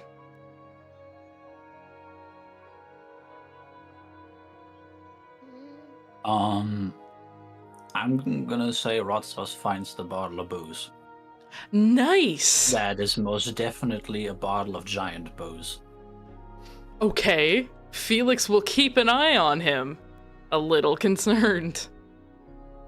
He'll just look at next to the chest of medical supplies and be like, that doesn't look like medical supplies. Nope, that is definitely booze. Alcohol can be used in a medical situation. Not this kind. This is giant booze. This stuff will get you people drunk in one hit. Fair enough. Is that a sneaky Odysseus reference? Like from the Odyssey? I don't know, you tell me. oh, God. If I'm not allowed to do it, you can't either. Sad. I mean, if it gets you drunk in one hit, it's good to knock someone out. Fair. No, it's most definitely was an exchange as he came in. He gave them Oh yeah. some of his booze and got giant booze for it. Oh yeah, absolutely. Alright. Does anybody have anything else they want to do on the journey? Nope. Okay. If no one has, then I have something to do before we all get to Vestia. Naraya! Don't yell at me. I didn't do nothing. Finally, Yes. Finally, I get to join in. I get to be Yes. included with the cool kids. You do. Yeah, and I don't have to tell you to go to sleep. Go to sleep, Smack. Go to sleep, Smack. Anyway, now it's time to wake That's my up, job. Slap. Anywho, all right, Naraya. When you come to, the first thing you feel is a phantom sensation on your right side. I forgot which one I said. Yeah, you're right. Mhm. You feel like your fingers are supposed to be on your chest, but you can't feel them. It's an odd sensation. And then the pain hits you. There is a dull, yet quite agonizing pain shooting up through your right arm. And when you open your eyes, you're on your back, looking up at the inside of a covered cart. And a pair of eyes are looking down at you. One gold, one violet, and shaggy pink hair. Can you repeat that last bit? Sorry. I was basically describing that Felix was looking down at you as you open your eyes. Naraya?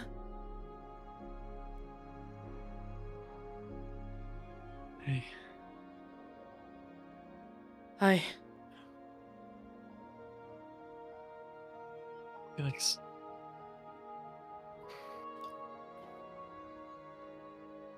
Yeah? Something's wrong, isn't it? She kind of bites her lip for a second and then nods. Yeah. Something's very wrong.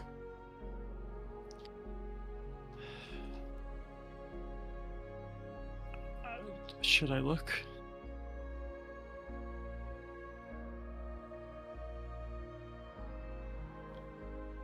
I don't know. That silence wasn't promising either, was it?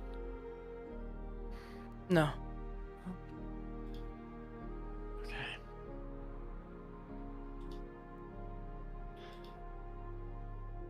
Felix, I need to hear it from you. Am I going to be okay? Felix slides her hand into your left one and gives you a gentle squeeze. It doesn't hurt. It's just a gentle squeeze. Sure as God hope so. That's not the usual side. Shit. Shit. Okay. And Naraya just tilts her head down a bit, has a look at the rest of her body.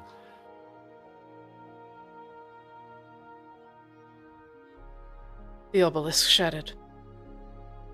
Didn't melt away like the usual ones. Sliced right through your arm. I'm so sorry.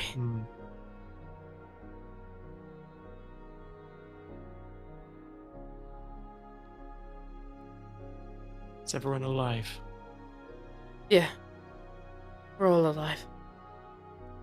Okay.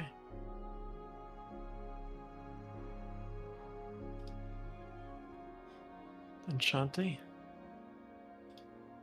Felix's face falls, and she can't find the words to tell you that Shanti wasn't there. No. I thought as much, but I figured it worth asking. Okay. Okay. Where are we? Well, we met the god of the forge. He's actually, driving. He's taking us back to Vestia. Oh. We meet the most relevant of the denizens or gods to me, and I sleep through it. If it helps, I've overheard him. I don't think he's gonna turn around and leave. Well, that's something. Yeah, that's something. I can still feel it. The arm. I can still feel it. Phantom sensation? Feels like my hands should be on my chest, but it's not. Where it is, where it feels like it should be, there is just absolutely nothing. It goes through.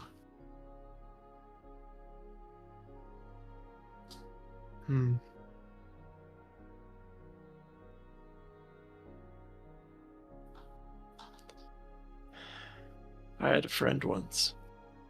Lost a finger. You know, happens in our line of work. They would sit at their table, their workbench, and just twiddle their finger through the surface. They could feel it, but as they were looking at it, they knew that there was something meant to be in the way, but they could feel their finger pass through it. I guess I know that feeling now. Oh well. I'm so sorry. How the It's gonna slow down me making things, that's for sure. We'll figure something out. We will. We'll have to. Yeah. Everyone else, it's at this point that you notice Felix has not been talking to themselves like a crazy person, but Naraya has awoken. If anyone would like to say anything to her, you may.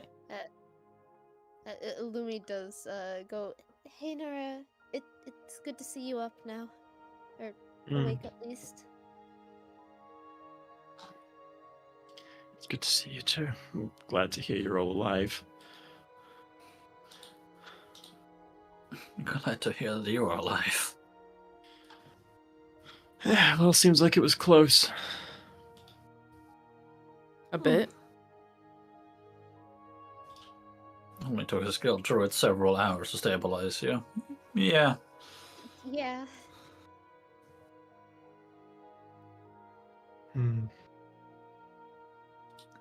Well, If it helps, Ansel embarrassed himself in front of the god of the forge by realizing that Shanti is his daughter-in-law.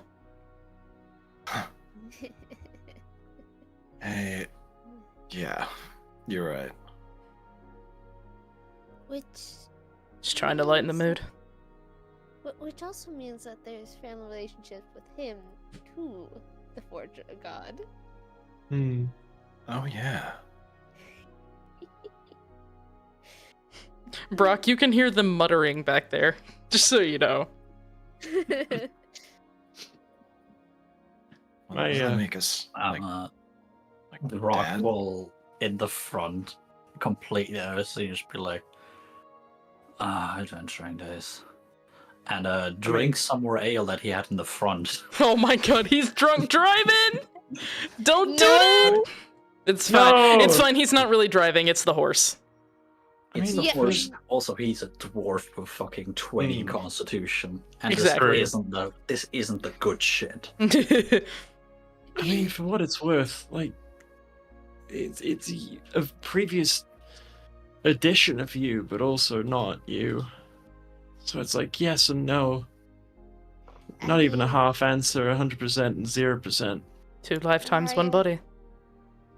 Nara, the amount of times that Ansel has called Elric his son, I'm it aware. happened too many times. Like, it is same mind in a body. So, Here's the we're thing just gonna live about with that.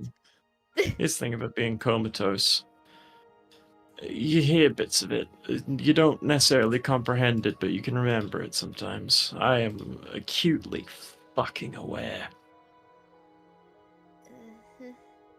Uh, Hate to bring the My mood bad. back down, but, how the hell are we gonna tell Elric? Because... maybe if we just let Ansel tell him. Yeah. He's less likely to lash out at his father? Dad, not dad, yeah. Yeah, see, That knowing was the my dwarf. relationship of fathers and children, yeah, that's not exactly always true. Yeah, I know, but did you see the way he was when he found out Ansel was his reincarnated father? It almost... the way I That's wish my father fair. had seen me. Yeah. A couple thousand years of regrets can do that to people. Fair point. I guess we'll just figure it out when we get there, won't we? Yeah. Yeah. And with that, we're gonna time skip, once again, to Vestia. Hey. Yee! Alright. Elric. Hi. Yes. How you doing? Get your ass into the picture, motherfucker! Surprise! Did you think it was that? No, it was this. Surprise! I need to find... There it is. I was like, where the hell is Vestia's capital? I couldn't find it. Dear Jesus Christ. Elric, Yes. you are currently with Fenrir, who was eventually allowed out of the hospital after, you know, biting through somebody's fucking hand. And you're currently trying to help him learn some druidic spells. Just basic ones, really easy.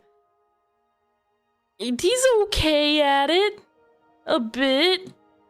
He gets frustrated pretty easy, but he's okay at it. You both are... I don't know. Where would be a best place to do it? I guess probably like a barrack area or something. Yeah. You're outside of a barracks area. It's got some training dummies and shit around. And Fenrir is currently attempting to... Let's see. Lumi, give me a first level druid spell from your list. From my list, Ice Knife or Entangle. Let's do Entangle. Fenrir is currently trying to cast Entangle on your leg. And it usually just kind of ends up dying. It, like, shoots up, taps your leg, and then dies. Okay. And the kiddo's getting frustrated. Look, man, I told you, I'm not a magic person. Correction. You used to not be a magic person. Now you are. Okay, and I'm doing all the things that you told me to do, and it's still not working.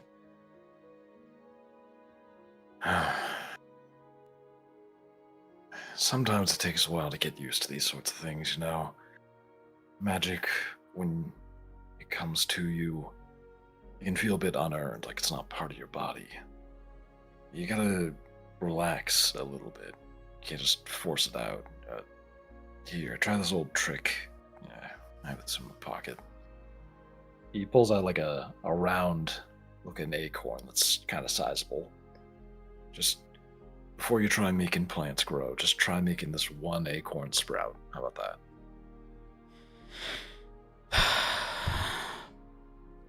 Alright, fine. I'll give it a shot. And Remember. Hmm? Well, and remember, relax. Just let the magic be a part of you. Fenrir takes a deep breath. I'm gonna do that way too much. Fenrir takes a deep breath. Then he opens his eyes and he looks at the acorn. And he does it. It takes a few seconds, a little bit longer than it would for an experienced druid, obviously, but you're right. Just sprouts. A tiny, tiny little sprout. Huh. Okay, I guess that worked. Yeah, see? Not bad. Cool. And at that point, a messenger boy comes running over, waving his hand to the both of you. And he's calling your names. Yes, what is it? He looks up at you, and he looks a bit worried, as if he'd just seen something not quite good. They're back and in the hospital. You need to go see them, both of you. Great, that's all I was worried about. All right, Fenrir, we can pick up training later. Come on. Fenrir just gives you like a little nod and follows you. When you arrive at the hospital, everyone is being cared for by Vestian doctors. Every single one of them. The only one that isn't is a familiar face. Brock is standing at the entrance to the hospital. And Brock, you see Elric come up, followed by an beanpole of a boy. That's one way to describe him. I was talking about Fenrir, but yeah. Yes, I know. Oh, I thought you were talking about the messenger. Whoopsie. He's a beanpole. He's a shaggy beanpole who looks like he got pulled out of a sewer. He's a rat man. Rats. Rats. Where are the rats? Wrecking. All right. Elric, you see Brock standing in front of the hospital. Brock, how have you been? Well, dragged those poor sods through fucking the mountains. Cold as shit in front of the cart. But not like that matters much to me.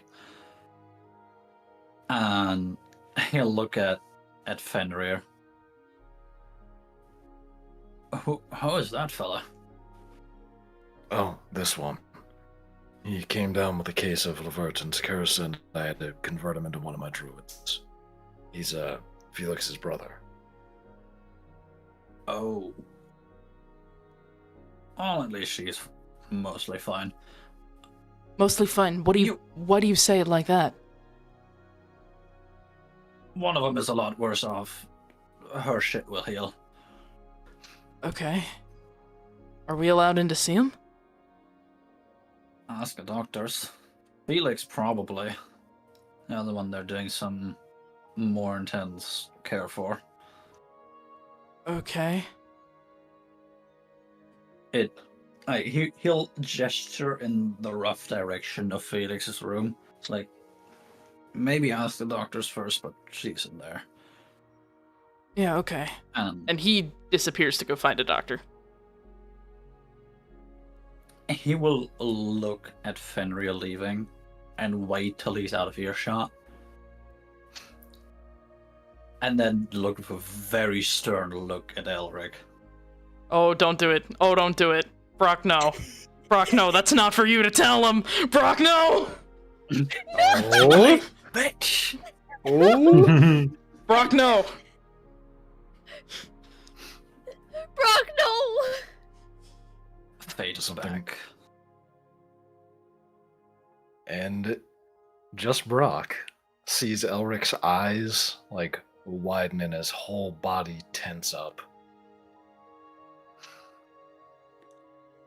What? Fade is back. And he has Shanti. And with that, you see like a real toothy, gnarly. What's the facial expression for just? Is it frown for when? It's not really a frown. He's just like very angry. Teeth are bared. Yeah, you're baring your teeth. You're growling. And it looks like he looks like a balloon about to pop when he hears those words. But after a moment,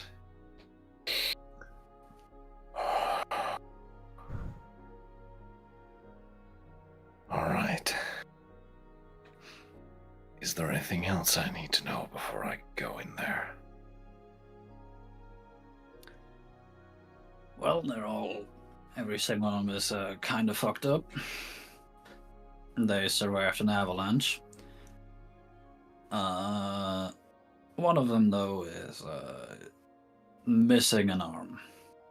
The rest only have cuts and broken bones. All right.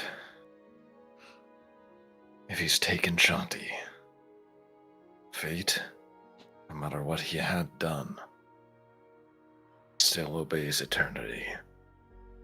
He couldn't just kill her, he needs her. Very much so. Needless to say, top priority is that we're getting her back. And then, we're going to have to crush Fate's skull this time. Crush his skull will burn his body. Yeah. Alright. Something tells me, though, we will still not be able to enter the monoliths, or obelisks, or whatever. Yeah. Alright. Thank you for letting me know. You're welcome. Alright. Time to go in there. See what I can do for them. If you speak to Narai at any point, if they even let you in, let her know I'll work for a replacement for her arm. Oh, alright. I'll let them know. You'll find me at the Artificers Guild. And with that, Brock will start walking away. Alright. Elric, Take care, Elric. Yep. you've got a hospital full of invalids to go talk to. Oh, I go straight into this building. Alright. You walk in, and it's cleaned up since the last time you were in there and saved the entire room from being eaten by a crazy person. You see Nice. Felix standing with Ansel, Lumi, Rotzvas, and Henrik. Seems to have been healed quite quickly by most of their injuries, even though they're probably still a bit sore, so don't hurt them.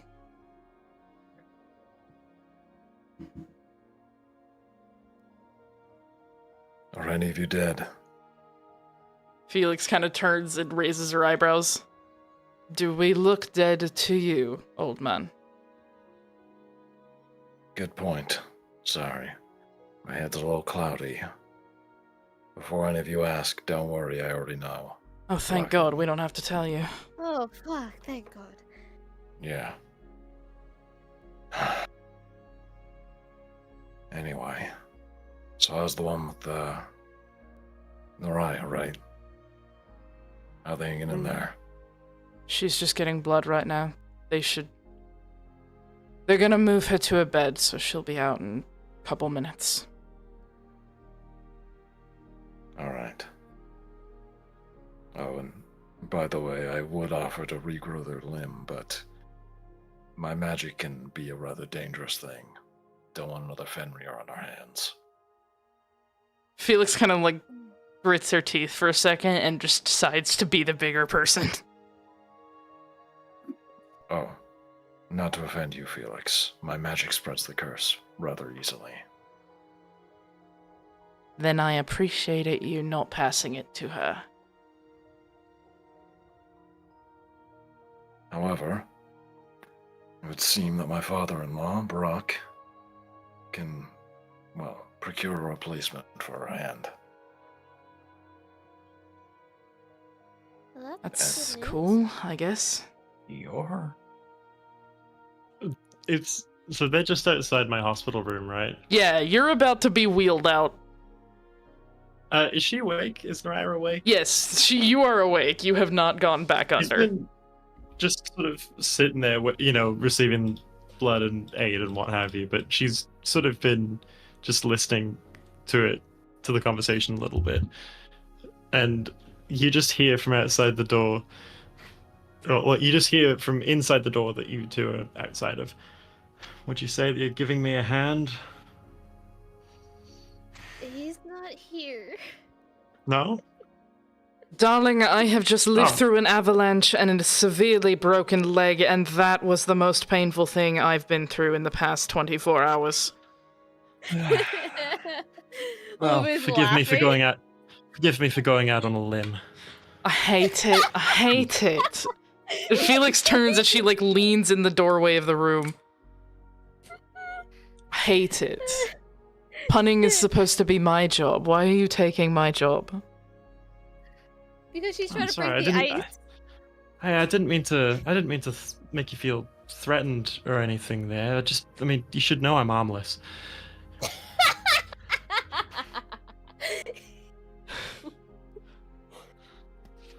You are absolutely insane. You know that? Well, is what it is, isn't it? Yeah. Felix kind of turns and looks back at Elric and goes, so how the fuck are we gonna find the next one?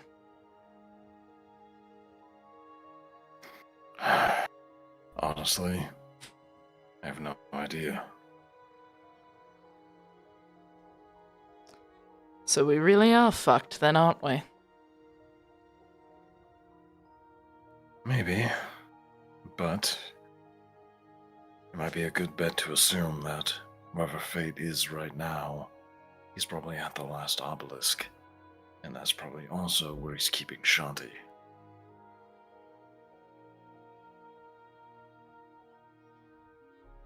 Well then. Guess we better figure out where that one is. And with that, we're going to end today's session. Yay! Yay! Wee!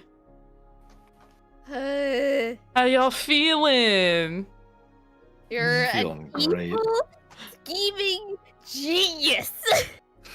I know, it's great, isn't it? If I ever need to know how to give a character trauma, I'm coming to you. Oh, please do. I'm the trauma machine for characters. Pumping out trauma Hell yeah. like they're candy. Left, right, and center. Yes, ma'am. Pumping Anywho. out. Oh. Anywho. Wah! Thank you for coming to Pillars of Eternity. The session 18. I swear I could read. We will return next week with more Pillars of Eternity. Hope to see you there on that stream. We all do our own things on our own time, so go ahead and check out our social media. They should be somewhere on the channel. I do believe, I know I'm streaming this week. Socks, are you streaming this week? I should be. Yeah, I was originally going to on Monday, and then things unfortunately went poorly. I probably will this weekend at least. All right, cool. It's also my birthday on Monday/Sunday for Americans, so nice. there will be something. There'll be something around that. Birthday. Purple, are you streaming? I don't think this week. I'm going to try at least this weekend. All right. Makeshift, I know you don't stream. Yash, are you streaming this week? Streaming this Saturday on my own channel probably, and potentially some Modern Lethal Company with someone, but we'll have to figure out those plans more exactly. Nice. Alrighty. Yeah, well, we all do our own stuff. Go check that out. And we hope to see you all again next week for the continuation of Pillars of Eternity. Oh, goodbye. Bye. Goodbye. Goodbye.